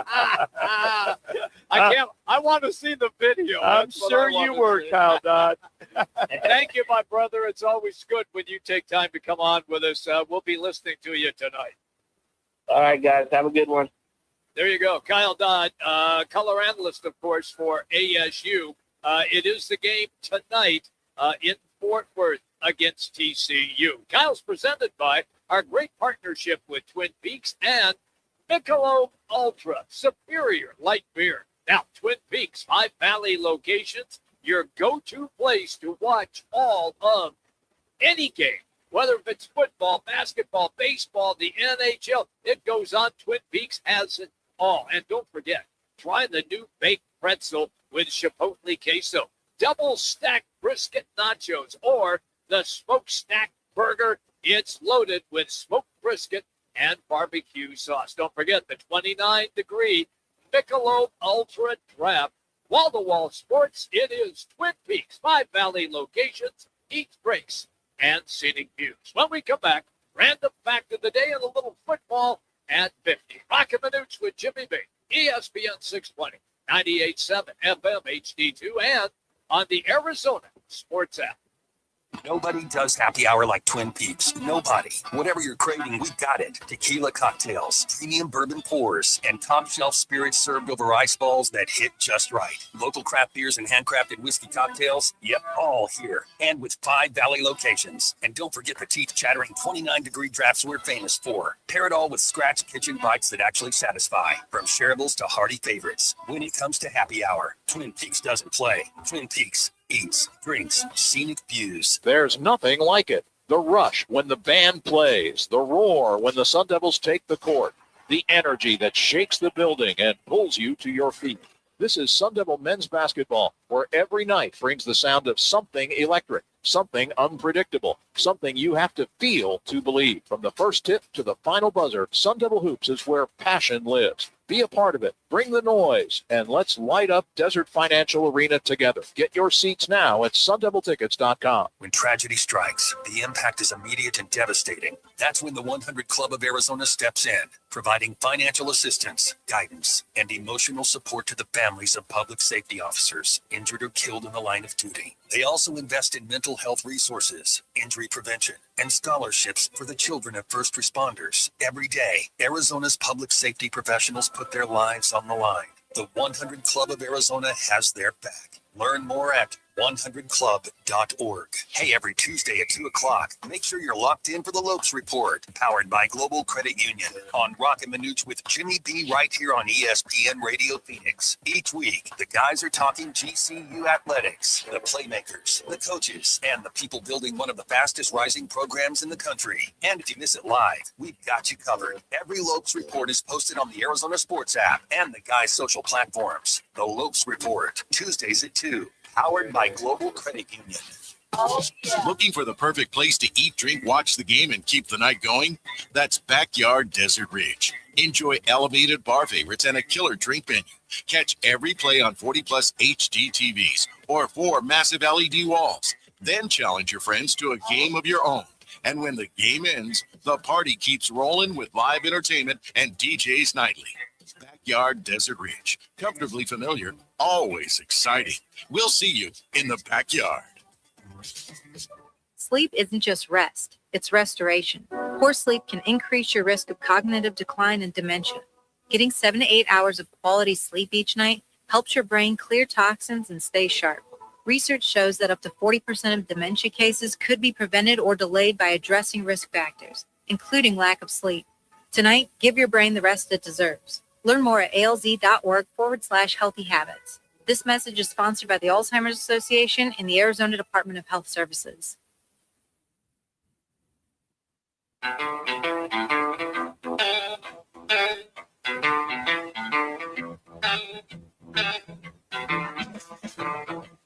Back at Backyard Desert Ridge, the spot for great food, cold drinks, and wall-to-wall sports. With 40-plus TVs and huge LED walls, Roc and Manuch with Jimmy B continue on ESPN 620 Phoenix. Connor, what do you got going on back there? A little Doors theme. Love Me 2 Times, and then I heard Roadhouse Blues. Are you like going back into the deep memory bank? That's what I want to know. Yeah, you guys are over at Backyard Desert Ridge having a party. I figured I'd throw a little something back here for you. I like it. I like it. Going the Doors back in the day. Yeah. Bring a tear to Jimmy's eye right there. All right, let's do a little random fact. Well, this is a situation where a silverback gorilla could take 2 of Jimmy B's in each arm and bench press him all day. He can lift over 1,763 pounds. What? I knew they were strong. Yeah. But they're extremely strong. Now, I bet, Laz, you didn't know this one because you're kind of one of those scientific guys, kind of looking at the. He is. I'm looking at him. What? Yeah, I know. Hey, looks are deceiving. Winds on Neptune can blow faster than 1,200 miles an hour. Wow. Well, they got a gauge up there on Neptune. Yeah. Hey, who measured that? Yeah, exactly. Well, us Italians like this. The Caesar salad was invented in 1924. I bet it was invented in America. It might have been. Yeah, it might have been. Now, the sun is about, this will give you an idea how big the sun is. It's 400 times larger. 400, let's say 400. Yes, you did. 400 times larger than the moon. So the sun, they consider it's a star. So basically, you got the planets. The sun's considered a star. 400 times. So don't be going too close when you're in your, 50 years from now and they're having trips to space. Just heads up for the sun. So there's your random facts for the day. Silverback gorilla. Just remember that. Can lift over 1,700 pounds. Wasn't it Icarus who had wings and he flew too close to the sun? And he was warned. And they melted. Yep. And they said, don't fly too close to the sun. That's it. He got a little carried away. He did. He got a little full of himself is what happened. So that's a story about humility, is don't get full of yourself because they'll eventually come back to haunt you. In this case, ground you with the wing. You just realize people listening to the show are probably scratching their heads saying, I had no idea a gorilla can lift almost 1,800 pounds. And who the hell is Icarus? Is that like a rock band? I was thinking the same thing. 80s? That's a little folk, I would not folkism, but pretty much those stories that are out there. It's like Thor and all those mythical characters are out there. But the point is, don't ever get too full of yourself because you could get knocked down, or in this case, get grounded. Or too close to the sun. Exactly right. Football at 50 right now. It's presented by Bud Light. Eat to drink. It's easy to enjoy. It is Bud Light, the official partner, of course, of this show. Roc and Manuch with Jimmy B. And they are going to have March Mania coverage coming up in just a couple of weeks. It's going to be a wild party. You want to make sure you're locked into the show because we'll have all of the details where we're going to be broadcasting from and all of our great partners as well. Manuch, what do you got? Everybody's been talking about Breece Hall of the Jets, and a lot of teams would love to have him. But Daron Muji, by the way, who is a Chaparral High School quarterback, former quarterback, was with the Raiders, now is the general manager of the New York Jets, said this morning, he made it very clear that Breece Hall is going absolutely nowhere, and then if they can't come to an agreement, they will go ahead and tag him. You know what? He's probably the most sought-after running back. Probably in a few years in the National Football League. And don't you know, if he gets the kind of money he wants, I mean, he'll have a hard time digesting not winning, but he'll get the kind of money. Or if they tag him, they'll get top 5% of the running backs in the National Football League. That's what it is. He's made it abundantly and publicly clear that he does not want to be a New York Jet. I think it's an interesting situation. Well, I think it's going to be a very interesting situation. But if Daron Muji tags him, what his only other option would be, he's going to show up for camp. Or they go ahead. He's a free agent. They might pay him. I might say maybe it's a 3-year, 4-year deal as a running back. Maybe $130 million, $25 million a year, guarantee $65, $70 million. I don't think he'd have a hard time playing with the New York Jets, making top of the line money. He'd be the highest paid running back in the National Football League. Would have to digest playing in New York. Yes, but I was just going to say, but you're still playing for the god-awful Jets, which means you're going nowhere. The money's great. He has made big money already in his career, and he'll make even more big money. and he wants to get the hell away from New Jersey. This is probably the most positive we heard. You hear about Kyler Murray of the Cardinals. There's not a lot there. Well, this morning, General Manager John Eric Sullivan of the Miami Dolphins said, as far as 2 hours concerned, everything is on the table. So he's at the combine, as is everybody at the combine. Right. That they like 2 hours, everything's on the table. It could go in a lot of different ways. Now, when I hear general managers say everything's on the table, well, what that tells me is everything's on the table to trade him, everything's on the table to restructure his contract, or everything's on the table is too far out, maybe just out and out, let him go. Are they trapped like a rat, like the Cardinals are with Kyler Murray because of Tua's contract? Yeah, I would say so.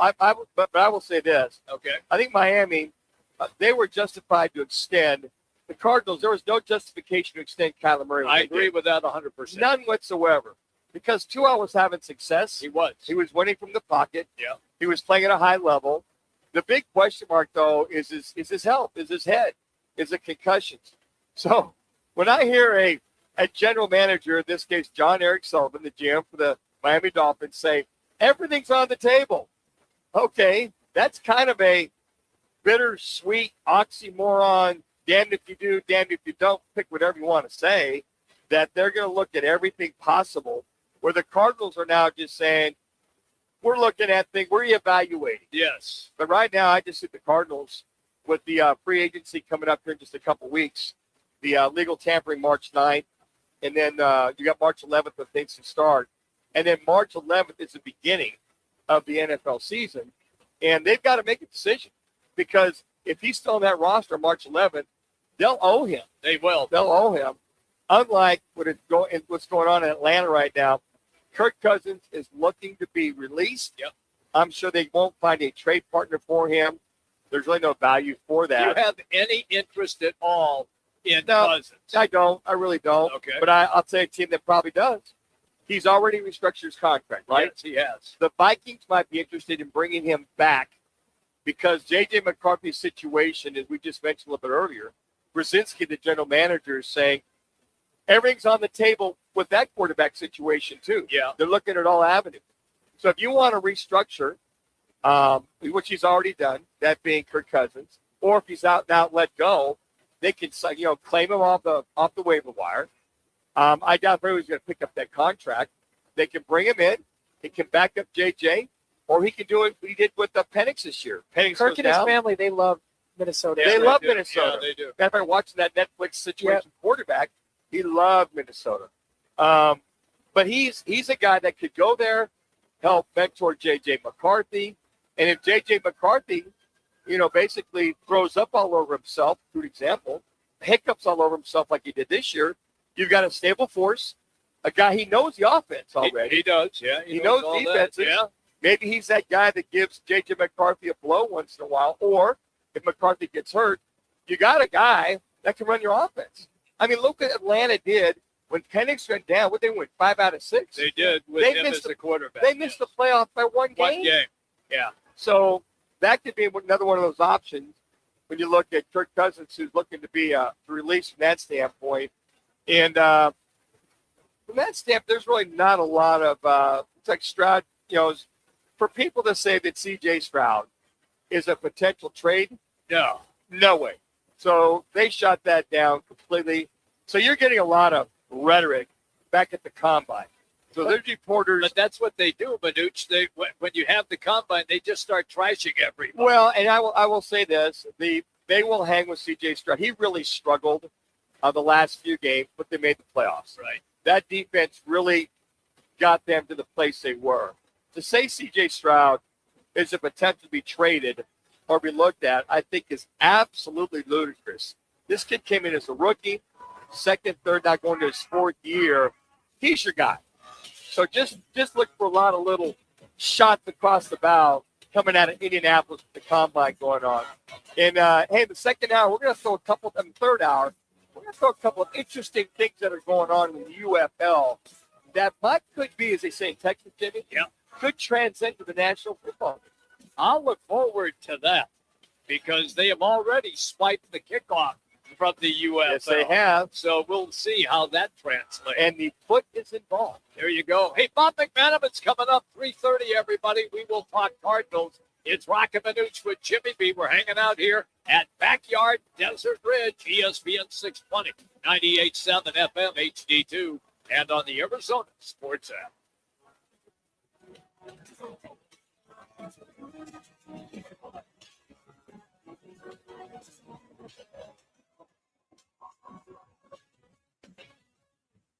Amy Cox did something smart. She saved hundreds on auto insurance switching to Progressive. And with that money, she decided to treat herself to an anti-aging red light mask. Will she look like a horror movie villain every night? Yes. Will her boyfriend Kevin be scarred for life? That's certainly a risk. But it's Amy's savings, and if she's willing to risk her relationship for smooth, wrinkle-free skin, well, bye-bye, Kevin. Switch and see if you could save with Progressive and treat yourself. Progressive Casualty Insurance Company and Affiliates. You can swirl it, you can sip it, but the best way is to share it. Hey y'all, I'm Deanna, a team member at my local Chick-fil-A. And a little thing I love about the Chick-fil-A chicken sandwich and new frosted sodas and floats is how well they go together. You get that bold flavor of the Coke mixed with the smooth deliciousness of the vanilla ice cream. You have a juicy filet and a smooth, creamy float. It's an awesome pairing. Order a Chick-fil-A chicken sandwich and a new frosted soda and float at your local Chick-fil-A restaurant. Real team member paid for their testimonial. If you owe back taxes, listen carefully to rule number 1. Never go up against the IRS alone. They're cracking down, freezing bank accounts, garnishing paychecks, canceling passports. Even your home or business could be at risk. But here's what they don't tell you. The IRS has powerful tax relief programs that could save you thousands if you qualify. That's why smart people call Optima Tax Relief, America's #1 tax resolution firm. Nobody knows these programs like the experts at Optima. Their team of tax attorneys and licensed professionals have resolved over $2 billion in tax debt for people just like you. The IRS is not stopping, so don't wait and don't take them on alone. For tax help you need, for tax help you can trust, call Optima today for a free consultation. Call 800-343-6460. 800-343-6460. 800-343-6460. Optima Tax Relief. Some restrictions apply. For complete details, please visit OptimaTaxRelief.com. Twin Peaks is the best in the game. Here, the ultimate lunch lineup boasts wall-to-wall sports and scenic views.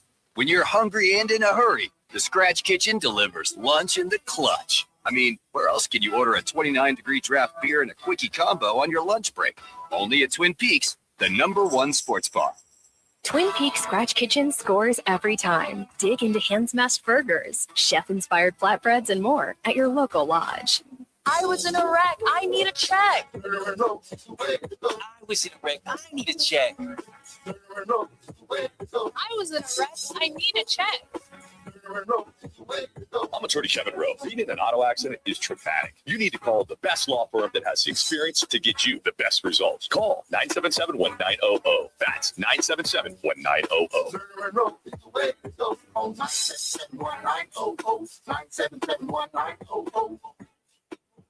KTAR AM Phoenix, Arizona's home for the worldwide leader in sports, is ESPN 620.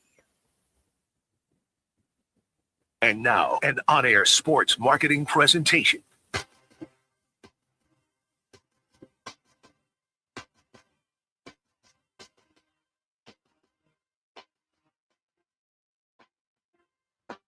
It's Roc and Manuch with Jimmy B. Now on ESPN 620, 98.7 FM HD2, and streaming live at ArizonaSports.com. The guys are powered by the law offices of Lerner and Rowe. In a wreck and need a check? Make one call, that's all. 602-977-1900. And now on your ESPN station in Phoenix, ESPN 620, Roc and Manuch with Jimmy B. All right, everybody, last hour. Don't all stand up and applaud at once. We are here at Backyard Desert Ridge, and you can't get rid of us that easy. We are here until 4 o'clock. It's a great place to hang out. Food's terrific. Drinks are good. And also, the television screens are phenomenal. I mean, phenomenal. The LED walls are absolutely off the chain. And if you want to watch the Suns tonight, You want to watch ASU tonight? You want to watch U of A tonight? This is a perfect place to come, and you can watch all 3 basketball games this evening. Okay, Manuch, it is the MASH unit of the Suns. I think everybody is probably out with the exception of you, me, Laz, and Connor. Yeah, Laz, what is the latest? I guess the only guy we're really kind of waiting for to see if he can come is Grayson Allen. And here we are, 4 hours before tip-off. I'm just very curious at this point. How is it the knee? Is it the ankle? Is it all the above? Where are things at right now? I think Grayson is looking like he is going to go, even though he is still questionable. All signs are pointing towards he will be out. Okay. For the Celtics, Jaylen Brown is out. He is out. And I'm trying to think, what is he, an ankle or knee? Knee. You know, the thing with Grayson Allen, the guy's had a knee issue. He's had an ankle issue. Yeah. Hopefully that ankle issue, the sprained ankle he had, is totally fine. It's that knee issue that seems to be the one that kind of lingers for most of the year. Both are listed on the injury report, though. Right knee and right ankle. Man, so they just soak in some ice, tape some Excedrin on the knee and the ankle. Let's go. Dr. Manucci's expertise here on the radio. Well, think about that. When you lose, you got 4 guys out of the stature, Goodwin and Brooks and Booker and Grayson Allen if he's out, and you're looking at all the points you're missing. 70 points. Yes. And when they said that the other night on the game, and the guys were talking about that Eddie and K-Ray were talking about it, well, wait a second. You're missing 70 points. Where are you going to make those up at? I mean, somebody's got to shoot lights out. Royce O'Neal, who was over in the last game, he's got to contribute, you would think, at least 20. Gillespie's got to contribute 20. Mark Williams has got to contribute 18 to 20. Then you look at Dunn, and then you look at Iguodala. There's another guy that we didn't talk about him enough in our first hour. Who, Ray? No, Ryan Dunn. He has been awful scoring the basketball the last 5 or 6 games. Manuch, I just checked this, he has not been in double figures since last month. He has not had a double-figured scoring game since last month. And don't you think, though, Jimmy, when into your second year, guys kind of figure it out, but other opposing defenses figure it out as well, too. Yeah, they do. And this Suns team, they've got to drive to the rack more. I mean, 47 free throws in 3 games? I mean, you had 6 free throws in the Orlando. Was it 2 out of the last 3 games? You've only had 6 free throws. Right. There's 12. Yeah. And the other one you had Orlando and Portland. Yeah, and the other one you had 20, 21, 20, whatever it was. Yeah. You got to go to the rack. You just have to. And then points in the paint. You brought this up, Jimmy. This lack of size is really starting to catch up to them. Kills them. The points off of turnovers is killing them. The fast break points is killing them. And I think that's what's got to be frustrating for Jordan Ott and his staff is, hey, guys, get back. You missed, get back. But so many of the uncontested layups and drive to the rack. Klingon the other day. I mean, hell, he was camping out all day, all night, just having his way. Mark Williams couldn't stop. Couldn't handle him. And the guy shoots, he drives to the rack, the offensive rebounds. I mean, you look at this game and you just hope, just make it competitive, and maybe you get a shot at it in the fourth quarter. But that's where we've seen this team, like last year, fade a lot, is in the fourth quarter. Hell, they got within, 12 points in the fourth quarter. Gillespie's going off against Portland. But that's as close as they could get. That's it. 11 points. That's it. There was 6 minutes to go. Yeah. And then Portland just went up and down the court. Hell, the Portland bench scored 58 points. That's incredible. In the game against the Suns. Yeah. So you're trying to say their bench is that much better than our bench? I would probably say, as far as shooters are concerned, probably so. But, I mean, I didn't realize Grant was such a great shooter. That kid for Portland. And then Klingon, he's really grown. He's really developed. This is just his second year, Manuch. And then Holiday is Drew Holiday. I mean, he's going to get his, 10, 12 points. But just the savviness of that team to come in and just kind of lay the wood, I would say this was very embarrassing. And only scored 7 points. Can a G League team against that Portland team not be able to score more than 77 points, Jimmy? I just think I'm just telling you the G League and the NBA, it's like night. Well, I get it. I know, but I get that you were making that comparison. But essentially, you had for the Suns G League players out there. You had Fleming out there. You had Malawatch out there. Hit a 3. Yeah, he did. What a shooter. Yeah. Where's he been? He's been in the G League getting minutes. And that's where those guys need to develop. Look, they're going to be on the bench again tonight. And if this game gets out of hand, which you and I both think it has a real possibility of happening, you're going to see those guys get minutes again. The over-under of 207 is the lowest in any NBA game this season. There you go. You know, interesting you bring that up because you look at the Celtics are averaging about 115 points per game. The Suns are averaging 112 points per game. Now, here's rebounding-wise up until the injuries. Both these teams were pretty much on par. The Celtics, they average about 45.5 per game. The Suns, 43.5 per game.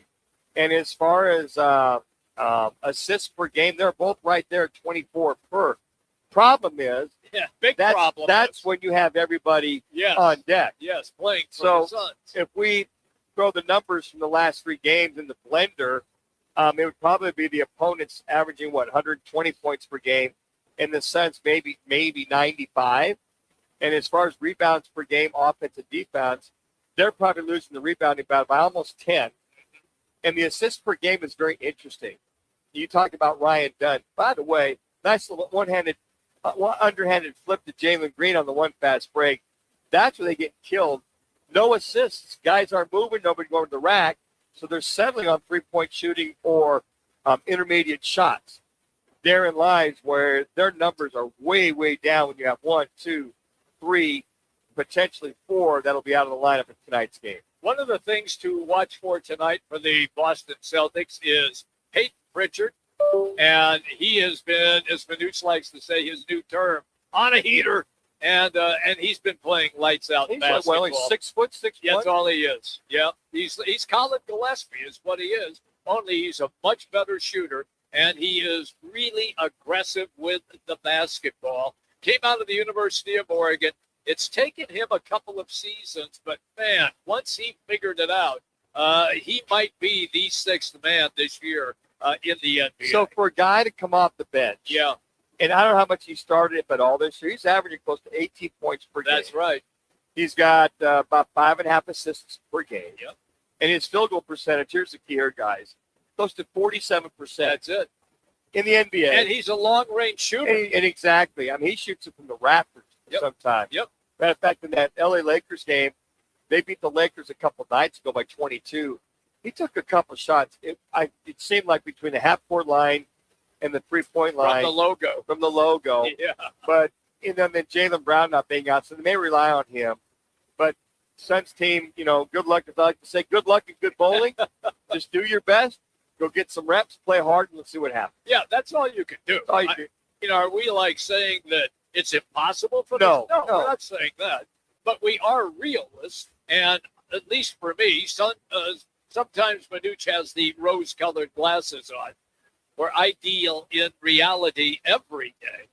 This is going to be... That's your problem. That's why I am who I am. So the Suns... And I like me. And we'll get to our state board review. It's your call question of the day because this applies. Yeah. Suns are currently 33 and 25. Okay. The Celtics are 37 and 19. The teams that got to the play-in format last team I think had 35 or 36 wins. Yes. They got in. I think the Suns ended up with 34. They were just on the outside looking in. I think it came down to the last day. You needed a little bit of help, and then they had to win the last couple of games to make the play-in. I think for a lot of folks, it was like, you know what? If you don't make it, put a fork in it. Let's call it a day. Let's reorganize ourselves, and let's go from there. And I think at that particular point in time, if you were a Suns fan last year, which we all are, we're pretty much at that point. All right, here is our aforementioned State 48 Roofing. It's your call question of the day. With all of the Suns injuries, what percentage of chance do you give the Suns to make the play-in tournament? Not just number 6 through number 1, the playoffs, to make the play-in tournament. You have 4 options: 100%, 2 75%, 3 50%, 4 no chance in hell. No soup for you. So just go to @Roc and Manuch on X and @Roc and Manuch on Instagram and vote. I'm leaning because we don't know when Booker's going to be back. Right. We know that Brooks is going to be back maybe 4 to 6 weeks. We know that. Goodwin probably back. I'm going to say 3 to 4 weeks for the calf strain. I'm going to go 50% on this one, guys. I think they make it by the skin of their teeth. I look at all the other teams. They're not as healthy as they'd like to be as well, too. Well, the key is Golden State. Yes. And with Steph Curry being out, you talk about a guy who puts up 25 to 30 a game. He's the guy. And if he gets back and Kristaps Porzingis can stay relatively healthy, remember they made a trade for him. They sent Kuminga to Atlanta for Porzingis. And I look at it right now. The only ones, you look at Memphis, Dallas, Utah, Pelicans, and Kings, they're pretty much for all intent purposes out of it. Yes. So right now at this point, when you look at the Suns are 11 games back, Golden State. So Rob, those 4 teams, Golden State, Portland, and Clippers, for now, as of today, look like they'll be your play-in teams. Suns are 11 back. The Grizzlies would have to win basically last 24 games, probably 22 out of 24. If they're going to sneak in, they're looking to try to catch the Clippers. So at this point in time, I might ante that up a little bit, but I'm going to still stick with 50% for the Suns. I'm staying with you on that as well. By the way, being here at Backyard Desert Ridge, this is a great place to watch tonight. It really is. You'll just be amazed at the LED wall and all of the big screen TVs that are available. Great food, great drinks here at Backyards. And also tonight, if you're a college basketball fan, ASU plays at TCU. They'll have that game on. Also, U of A is playing tonight as well and against Baylor, and they will have that game for you so you can watch all 3 at the same time. So if you're a hoop junkie, kind of like me, this is where you would hang out because this is your spot to watch basketball this evening. It is, of course, Desert Ridge is where they are located. It is one of our favorite places to show up. It is Backyards. Don't forget, happy hour Monday through Friday, 3 to 6. $5 drafts, $5 well cocktails, $5 house wines. Manuch's favorite, the $7 prickly palm margaritas. I wouldn't let him drive home after he has one of those. I can tell you that. It's all here at Desert Ridge. Okay, when we come back, UFL is making another change for their field goals. Manuch has got the breakdown. He's like a little third-grade girl playing hopscotch. Football, man. He's so excited. We're going to detail it for you. It's Roc and Manuch with Jimmy B. ESPN 620, 98.7 FM, HD-2, and on the Arizona Sports app. Looking for the perfect place to eat, drink, watch the game, and keep the night going? That's Backyard Desert Ridge. Enjoy elevated bar favorites and a killer drink menu. Catch every play on 40-plus HD TVs or 4 massive LED walls. Then challenge your friends to a game of your own. And when the game ends, the party keeps rolling with live entertainment and DJs nightly. Backyard Desert Ridge. Comfortably familiar, always exciting. We'll see you in the backyard. You applied to Grand Canyon University because you want somewhere fun and affordable, where hands-on classes and access to industry pros can help you build skills employers need, with the opportunity to graduate in less than 4 years. You want to feel seen, loved, called to more, to know you found your purpose. Make yourself the main character. Begin your story. Find your purpose at GCU. Visit gcu.edu. I was in a wreck. I need a check. I was in a wreck. I need a check. I was in a wreck. I need a check. I'm a Church Kevin Rowe. Getting rear-ended once is not enough. Don't let the insurance company hit you again with a lowball offer. Call an experienced attorney who knows how to fight and win. Call Lerner and Rowe today. 977-1900. Let me remind you, Thursdays are where the weekend starts at Twin Peaks Restaurant. Grab an ice-cold Bud Light or a refreshing Michelob Ultra and catch wall-to-wall sports on massive TVs everywhere you look. Big games, cold beer, made from scratch food. Start your weekend early with Bud Light and Michelob Ultra. Thursdays at Twin Peaks. Eats, drinks, and scenic views. Billy, your gas light's on. We need to stop and fill up. No way, Jen. Gas around here is too expensive. We can make it a little further. Billy, listen to your big sister. You don't need to drive all over searching for the lowest gas prices. Do what I do and use Upside. Upside? Do you live under a rock, Billy? Upside is the hottest cashback app out there. It's free to download, and you get real cash back for every gallon of gas you buy. Top users make between $200 to $300 per month. You can make that kind of cash back just for buying the gas you have to buy anyway. Yes, I'm looking at the Upside app now, and there's a gas station at the next exit offering 25 cents per gallon cash back. Okay, I'm stopping to download Upside and fill up my tank. Download the free Upside app now to earn cash back every time you buy gas. Use promo code GOOD25 to get an extra 25 cents per gallon on your first tank. You can cash out anytime right to your bank, to PayPal, or a gift card for Amazon and other brands. Just download the free Upside app and use promo code GOOD25 for a 25 cents per gallon bonus on your first tank. That's code GOOD25 for a 25 cents per gallon bonus.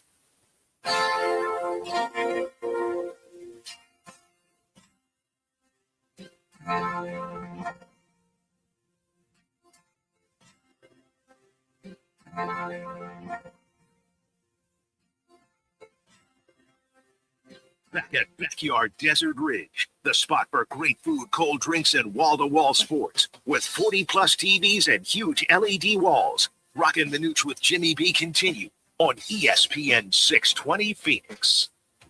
Already have a nice crowd in here. Don't forget, this is the place to be tonight. It is Sutton Celtics. It has U of A playing Baylor, and it has ASU playing TCU tonight. They'll have all of the games up on all of their screens. All right, Manuch, we talked a little bit about the UFL rule changes. I find these to be pretty interesting, to be honest with you. By the way, the UFL starts training camp coming up this weekend.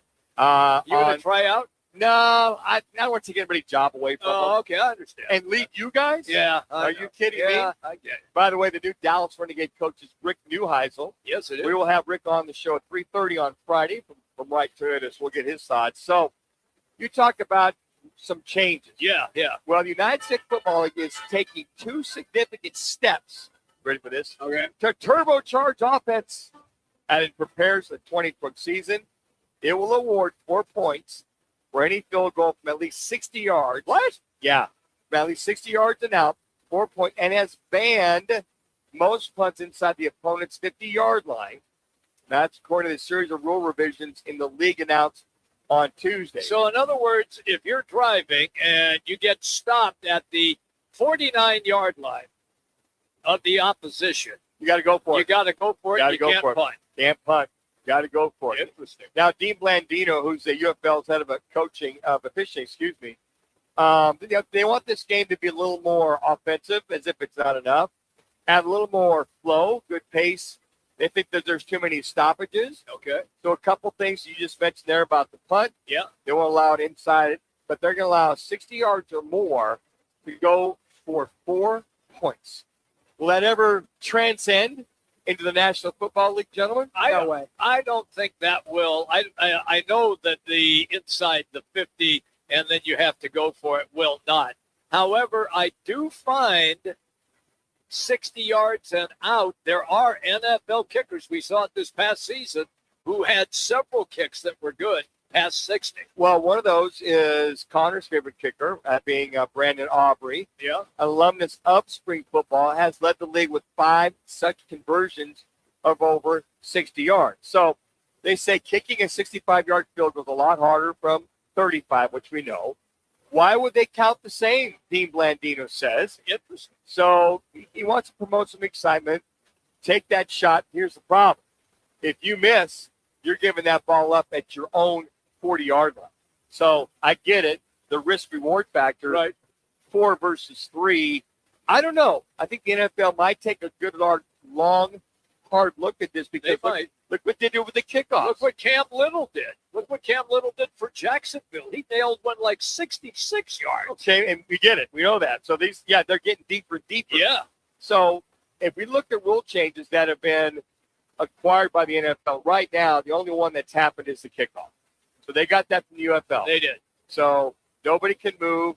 You got to keep it within the 20-yard line and get the return. If you kick it if you kick it deep, it comes out to the 35.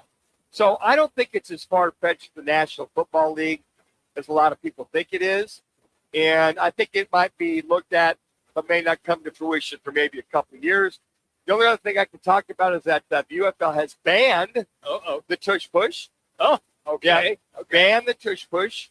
And they've also adopted NCAA rules that requires only 1 foot in bounds on a reception. Oh, like college football. Like college. Okay. So there's some of the things that are coming out of the UFL that's going on. As I mentioned, training camp will start this Friday. Okay. So there might be a couple things that maybe down the road the National Football League might look at or acquire. All right, so we all know that the combine is underway. Monty Ossenfort, the general manager of the Cardinals, is at the scouting combine, Manuch. What did he offer up today? Anything exciting or not? Well, I'll tell you. He says, as far as the quarterback situation for the Cardinals, it's all on the table. I know a lot of you are going to, on top of your mind is our quarterback situation. So, here's what I would say is I've said before, I'd say all options are on the table for us. Okay. We got Kyler, Jacoby, Keaton, all under contract. As it pertains to that position, as it pertains to every position on our team, we're going to look at every avenue to improve, and we're going to continue and go through our process with that. So, like I said, we're going to do that as we go through our roster building. We just have 2 of the bigger ones coming up here in free agency and the draft come up back to back, and excited to get on with that process. All right. So, in other words, this is what he said. We have no clue. That's essentially what he said. The only thing I didn't hear is the Michael Jackson moonwalk at its finest. Yep. To your point, Jimmy, correct. There have no options. Yes. Kyler Murray is, as of right now, if he was your starting quarterback, that had been mentioned. And speaking of Kyler Murray, what kind of dialogue have you had, Monty Ossenfort, with Kyler Murray? Yeah, I've always had a good dialogue with Kyler, and I'd say it wasn't up to what Kyler wanted. It wasn't up to what any of us wanted as a season as a whole. And so when you had the kind of year that we had, there's a lot of room for improvement. And so we got to find a way to do that, not only at that position, at all positions, but that's what we're all focused on, is getting better and moving forward. When a guy talks that fast, and he's all over the board, yes, they got no clue. They got no clue. They are caught between a rock and a hard place. Monty, slow it down. Be concise. Be precise. Right now, at our point, we've got all options on the table. Yep. We get it. We understand it. Tell us something we don't already know, Captain Obvious. I mean, this is the most absurd, got your butt caught in the ringer situation in the National Football League as far as quarterback, more so than the Miami Dolphins. I just find that listening to you, my esteemed colleague, talk about quarterback play. And I always go to you for that. As you should. I should. But the more that I listen to Ossenfort and now to LaFleur, it is like, what the hell are we doing? That's because we're getting absolutely nothing, and they are spinning dialogue to make it sound, Manuch, like they're doing something, and they got nothing. And last but not least, here he talks about everybody around the QB has to do their job. Well, I mean, I think, the quarterback is obviously an important position on the team, but he needs 10 other guys around him to do their jobs as well for him to operate, to be successful. And so, it's team building, like it's allocating resources. I mean, you can't, it's hard to be, it's hard to build everything like at the utmost level. You're going to dedicate resources one area and have to take back on another area, and that's just roster building in the NFL. See, what you didn't see is Monty Ossenfort had quarterback talk manual 101 open. He went to page 45. Yes. Section 2, AAA, evading quarterback talk. What do quarterbacks have? What do everybody else to do around the quarterbacks? I mean, it's like, what the answer is going to be. Yes. So you just want to hear how their butts caught in the ringer is what you're hearing from that standpoint. Well, everybody's got to do their job. Yeah. Well, no kidding. We know that. So what's the latest with Kyler Murray? Well, all options are on the table. That was paragraphs 4, 5, and 6 from the quarterback general managers speak yes. of not wanting to tip your hand or your hat. Well, they don't have a hand. Well, yes, I was just going to say. Yeah. And then they're right below it. That's a disclaimer. Yeah. What you just heard means that this general manager has no clue about their latest quarterback situation. That was the fine print that we didn't see. It's absolutely amazing to me, and it's going to be a great story as we continue here in the off season.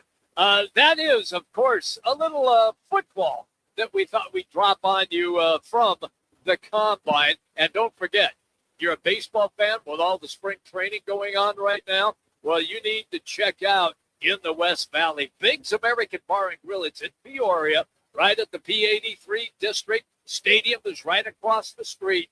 Here's what you want to do to get involved in our VIP spring training experience. You want to text Biggs to 59925. That's Biggs to 59925. Here's what you win. Box seats, lunch at Biggs, ride share, ESPN 620 swag bag, and it is loaded with great goodies.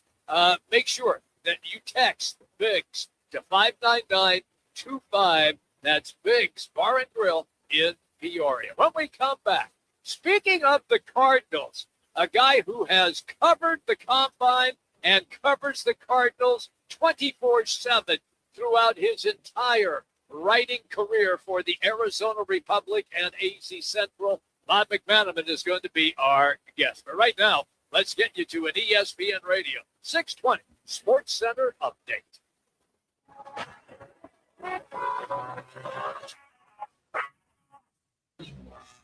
It's now time for your Roc and Manuch with Jimmy B's ESPN 620 Sports Center update. I'm Connor Collins. The Phoenix Suns injury woes continue as guard Jordan Goodwin is going to be out with a left calf strain and will be reevaluated in the next 1 to 2 weeks for the Suns. Forward Dylan Brooks is still going to be sidelined with that broken left hand. He's going to be out for 4 to 6 weeks, while Devin Booker works his way back, and Grayson Allen still listed as day-to-day. This afternoon, the Diamondbacks were taking on the Texas Rangers at Surprise Stadium. That score right now is currently 6-3 with the Diamondbacks leading in the bottom of the ninth. Get ready for Party Bingo at Backyard Desert Ridge. Grab a drink, mark your cards, and compete for fun prizes while the music keeps the energy high. It's the ultimate Party Bingo, so bring your crew and get ready to win big. Don't miss Party Bingo tonight at Backyard's Desert Ridge. The guys are joined by AZ Central's sports columnist Bobby Mack next. Twin Peaks is the best in the game. Here, your favorite drafts are poured at a frosty 29 degrees, and rare barrel-aged whiskeys are served just the way you want them. It's bigger game days and bolder fight nights. I mean, where else can you find a scratch kitchen that always comes in clutch every day from lunch to late night? Only at Twin Peaks, the #1 sports bar. Twin Peaks Scratch Kitchen scores every time. Dig into hand-smashed burgers, chef-inspired flatbreads, and more at your local lodge. Arizona's headquarters for Toyotas is Wright Toyota. Hey, Rock, for my friends at Wright Toyota in Scottsdale. You will always find the right deal at Wright Toyota. Wright Toyota has been driving Arizona's home for years with their amazing service, pricing, and great selection. I encourage you to discover the difference at Wright Toyota. Make the right choice, Wright Toyota, just off the 101 on Frank Lloyd Wright Boulevard, and always online at WrightToyota.com. The right price, the right selection. Check out WrightToyota.com. Another Arizona storm season's rolling through. Before the next big downpour hits, call State 48 Roofing for your free roof inspection. Whether it's cracked tiles, flat roofs, or old shingles, don't wait for leaks to show up. State 48 Roofing is Arizona's #1 referred roofer, trusted for over a decade in both residential and commercial roofing. Protect your home, protect your business with State 48 Roofing.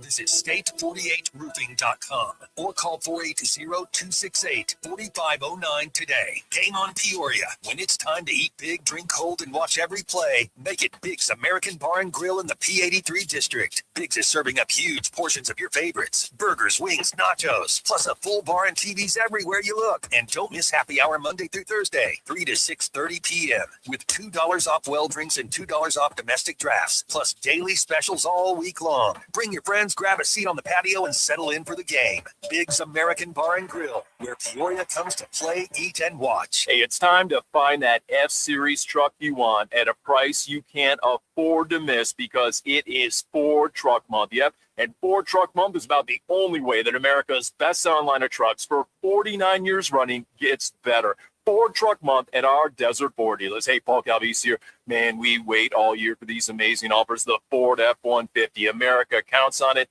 We get to drive it. And that's not all we get. Check out these savings. How about 0% APR for 60 months with zero down, zero payments for up to 90 days, plus $1,000 in truck month cash on a 2025 Ford F-150. We're talking on the job site, on the family camper, off-roading. F-150 trucks are icons of muscle and performance. And again, during Ford Truck Month, get 0% APR for 60 months with zero down, zero payments for up to 90 days, plus $1,000 in truck month cash on a 2025 Ford F-150. But it all ends March 31st. Just click buyfordnow.com. Let's go inside the Cards locker room and down to the field with Bob McManaman. Bob's been covering Arizona sports for the Arizona Republic and azcentral.com since 1981. Now, Arizona Republic columnist Bobby Mack on ESPN 620. What's available at the pick number 3. I mean, who knows if we're even going to be picking at number 3. We got a long time to go between now and then, but we're going to continue to build the roster as we see fit, and free agency will be a part of that. That is Monty Ossenfort once again, as they do have the number 3 pick in the draft. Bobby Mack is our guest. You can follow him on X at AZ Bobby Mack. Manuch is so excited because the combine is underway.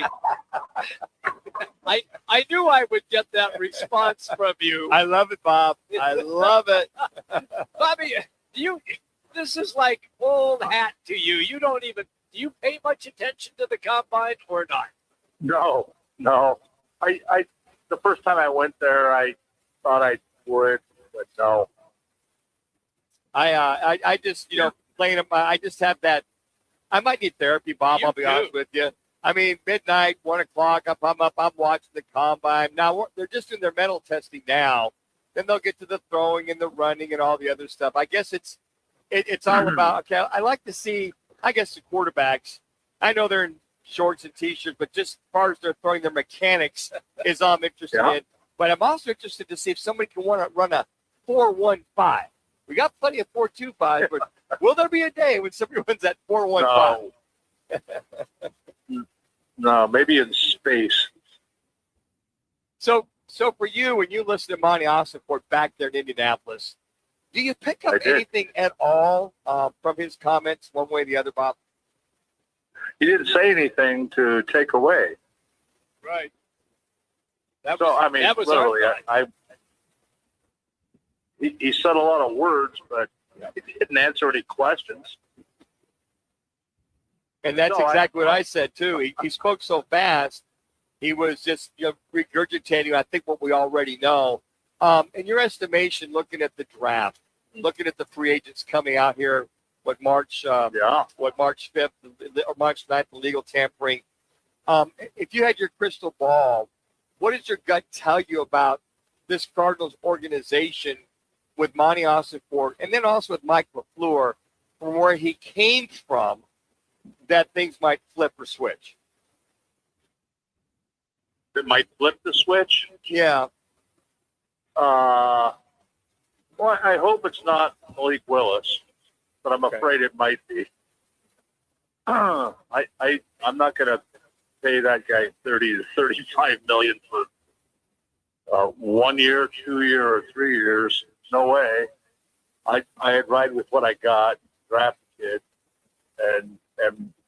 or cut Kyler, trade Kyler, whatever you have to do. Start Jacoby, have a bridge guy in Jacoby, draft a guy, bring in another veteran as a backup, and just go with it. Monty seemed to imply today that he's under no duress to win a division title this coming season, nor should he be, even though Michael wants one. You can want all you want, but that's not going to happen. So you do the right thing, build this team out for the next 3 to 5 to 7 years. That's how I would suggest they do it. Now, will they? I think they should. I think they will. But they could be tempted by something or something weird. And is it Kirk Cousins? I don't want that here. I mean, you're going to win 8-9 games with him. You're not going to, and that's generous, I think, right? Yeah, but Bobby, don't you think that? And I understand your point, and I think it's probably the best idea. But if Austaport doesn't deliver improvement, I mean, marked improvement this coming season, would he be out of a job? So he's got to try to protect himself, correct? I don't know. Michael's pretty loyal to his general managers over the years, as we've seen, and so was Bill Bidwell. So I think that's off the table. I don't think there's any kind of conundrum waiting for Monty if they don't do anything this year. I don't know where people think that just because Michael expects to be there doesn't mean that can physically happen. So you got to deal in the reality, not in the owner's fantasy. Bob, you just said something.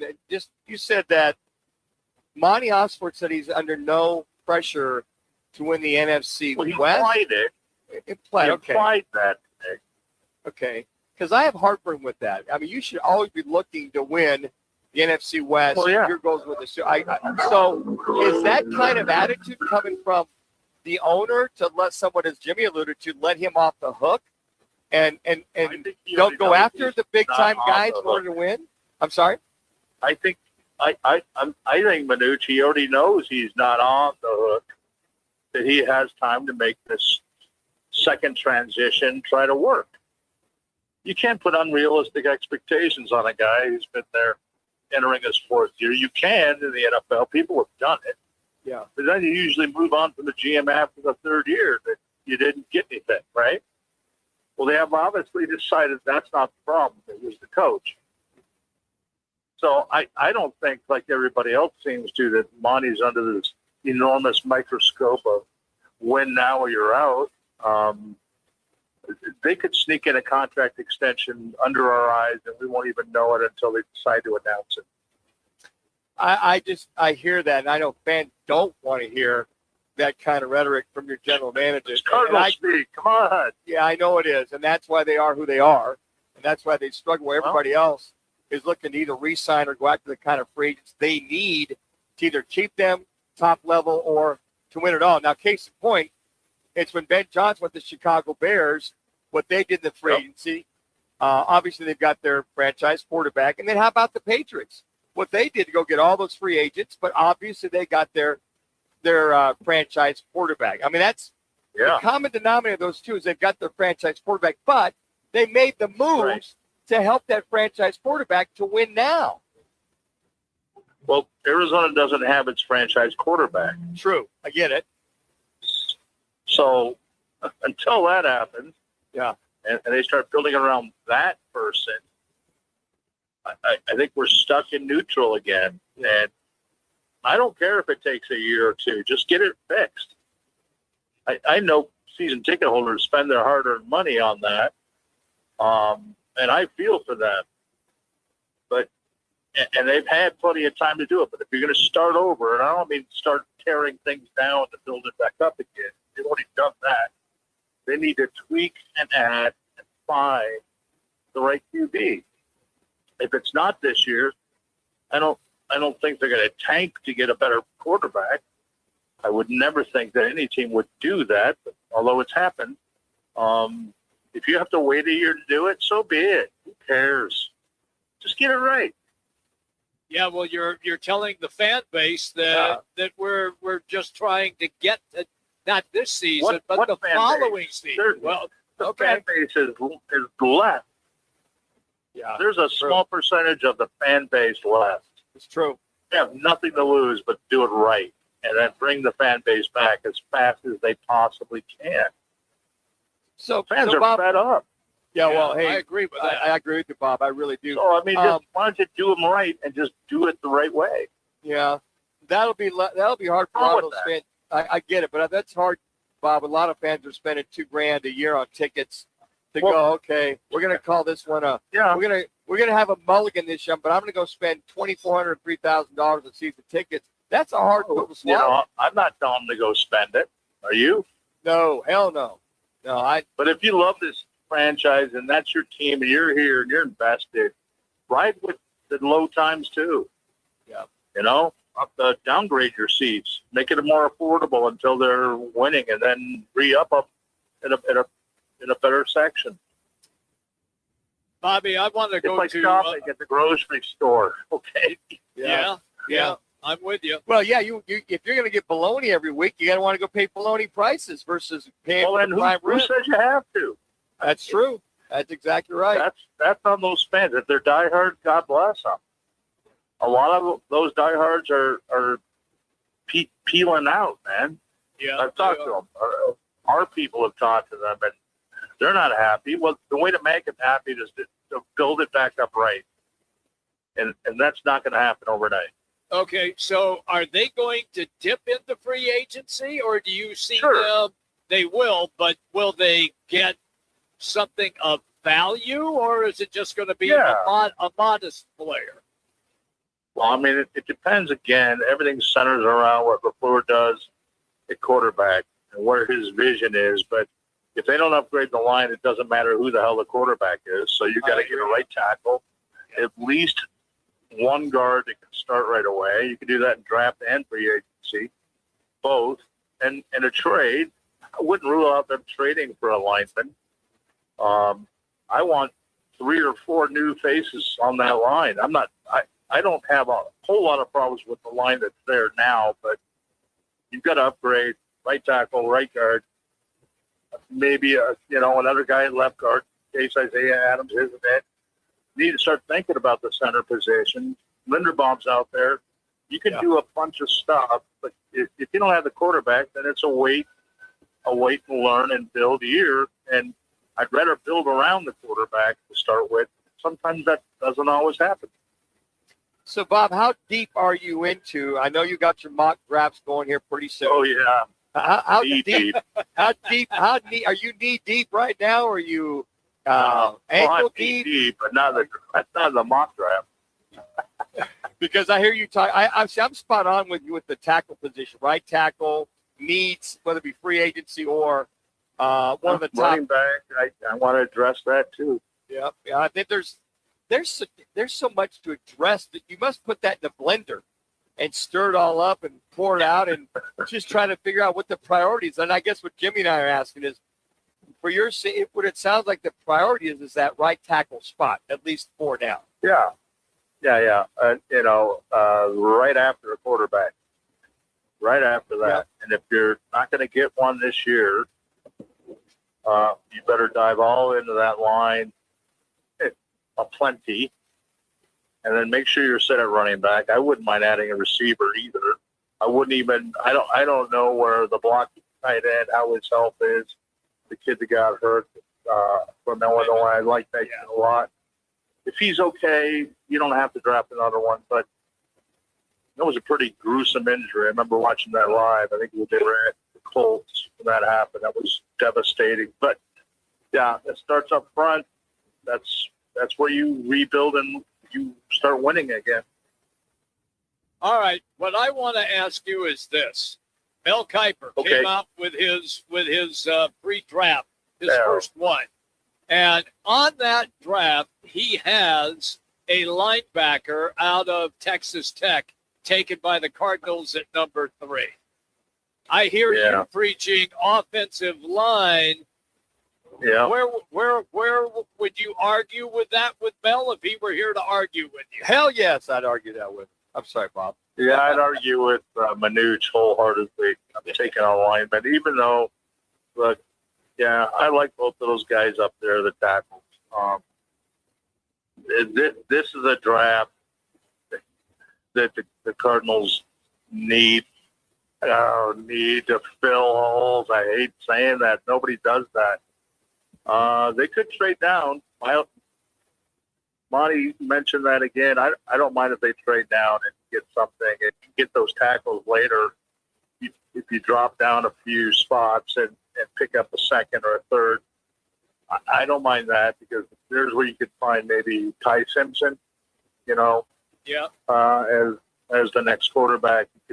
You already got the 34th picks, and I think Simpson might be there, but I'm worried about the Rams getting him. And I'm not saying Simpson's the answer, but talking to Dan Jeremiah last week about what quarterbacks in this draft could possibly fit the Cardinal system, and his answer was Ty Simpson. Sure. I don't know if he's right, but I trading out of 3, if you want to tackle, is not a bad idea. So you'll still be able to get one of the top 2 if you trade down. I'm sure of that. Bob, you wouldn't argue with Pretty me. sure. Pretty sure. Bob, you wouldn't argue with Manuch. You wouldn't argue with me. You'd argue with Mel Kiper he was talking about. Because I agree with you wholeheartedly on this. Yeah. I do, but the tackle. So don't argue with me when I'm on the same page. Wrong a lot. Yeah, well, amen. That's why you keep having me on every week. That's right. That's right. Now, if I disagree with you, I'll let you know. Yeah. But I think you're spot on with this one. I like it.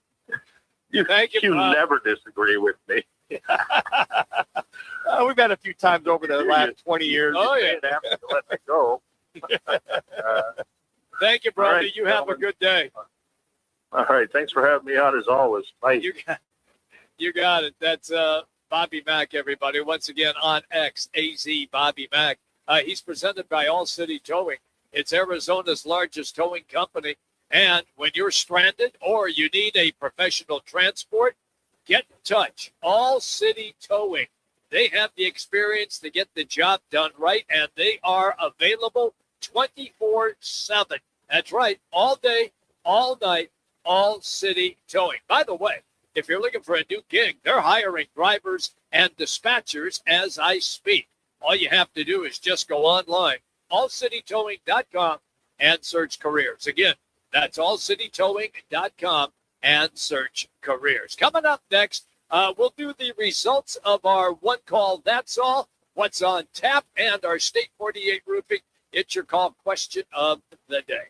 Roc and Manuch with Jimmy B, right here. ESPN 620, 98.7 FM, HD2, and on the Arizona Sports app. Need to feed a crowd? Let Venencia's bring the flavor to your next event. We know you have a lot of options when feeding a large group. Ordering directly from Venencia's means you get the best service and the absolute best pricing. There's no per-person fee. Just tell us how many people you need to feed, and we'll come up with a perfect plan to ensure everyone's well-fed and happy. Grad party, office celebration, family reunion. Invite Venencia's to the table. Text catering to 411-24/7. That's catering to 411-247 or Venencias.com. Here's what's different about GCU. It's one of the country's biggest universities with over 360 programs shaped by industry leaders. GCU's campus ranks among the top in the nation. Most of all, GCU cares about affordability.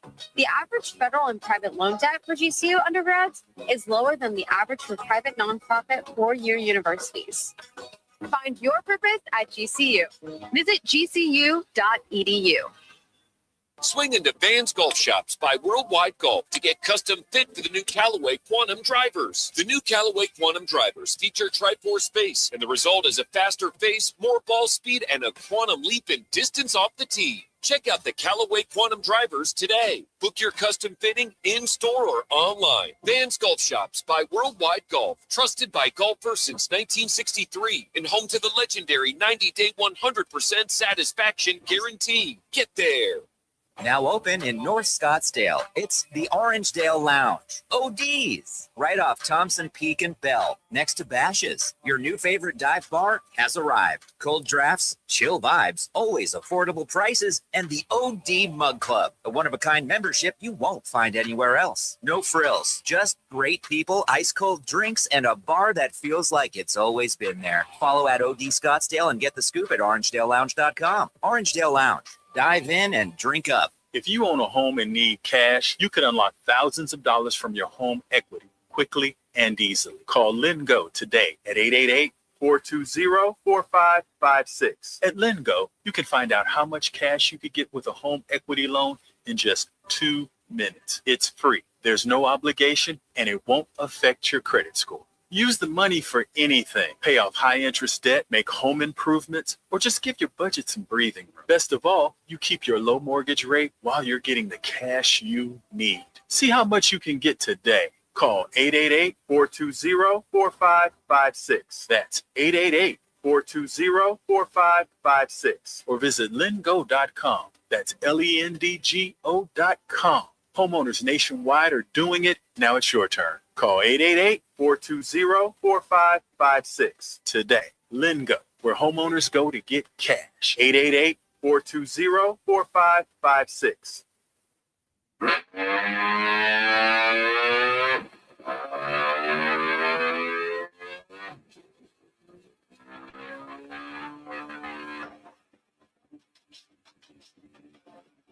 It's the Lerner and Rowe one call, that's all call of the day. If you're looking for a full service law firm, just make one call, that's all. 602-977-1900. Lerner and Rowe, voted Arizona's best law firm. I'm open for taking the best player at our pick, no matter what position it is. And so, whenever it's time for us to peel a name off the board, like, we're going to take the best player. And oftentimes that's not due to whatever position it is. It's because we think that's the best value at the position. And so, there's a lot of quarterbacks in this draft. We'll continue to evaluate them. This will be another step in that evaluation process. We're at a good spot in where we're at based on our scout fall reports, the All-Star game process. Some of the guys played down there. And so, that's another group that we got a couple months here of evaluation. We'll be ready to go on that position. That is Monty Ossenport, the Cards GM. He's at the combine. Interesting about what he said about taking the best player available and not necessarily a spot for a need. That is indeed our Lerner and Rowe one call. That's all. You can reach out to Lerner and Rowe at 602-977-1900. Always at lernerandrowe.com. Again, Lerner and Rowe, one call. That's all. 602-977-1900. A few minutes earlier, we played a soundbite of Ossenport talking about the Kyler Murray situation.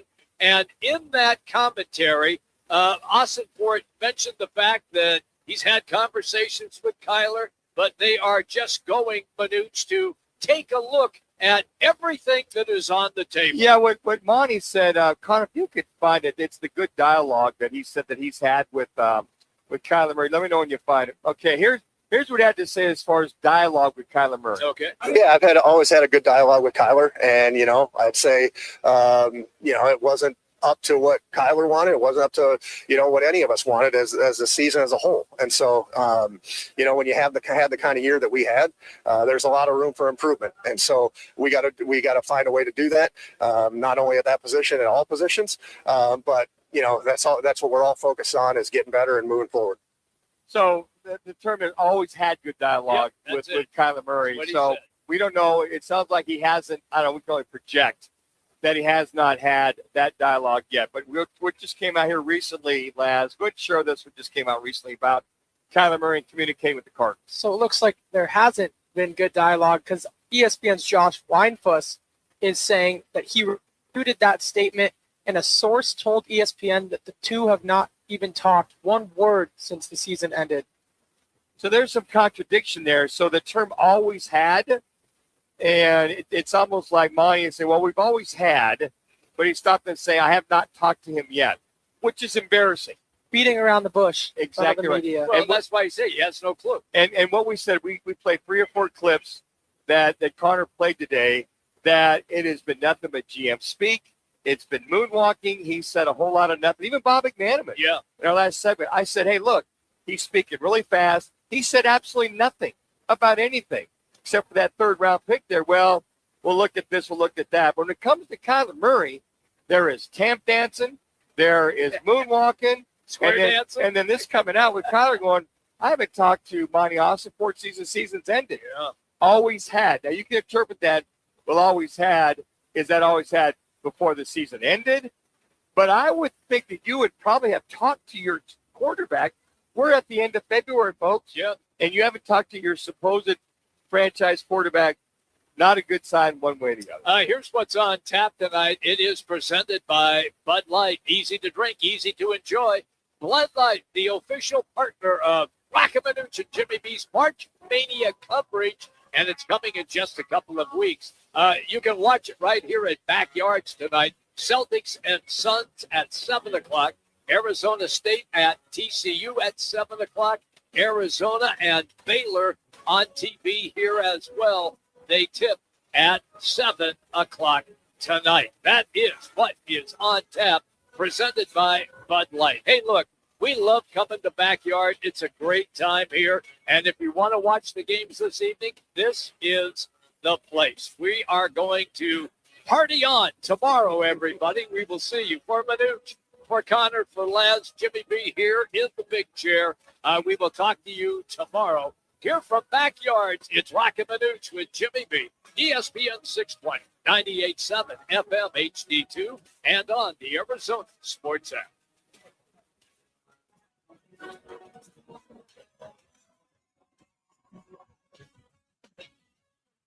All Americans should do what they can to prepare for the future. Donald Trump Jr. here with an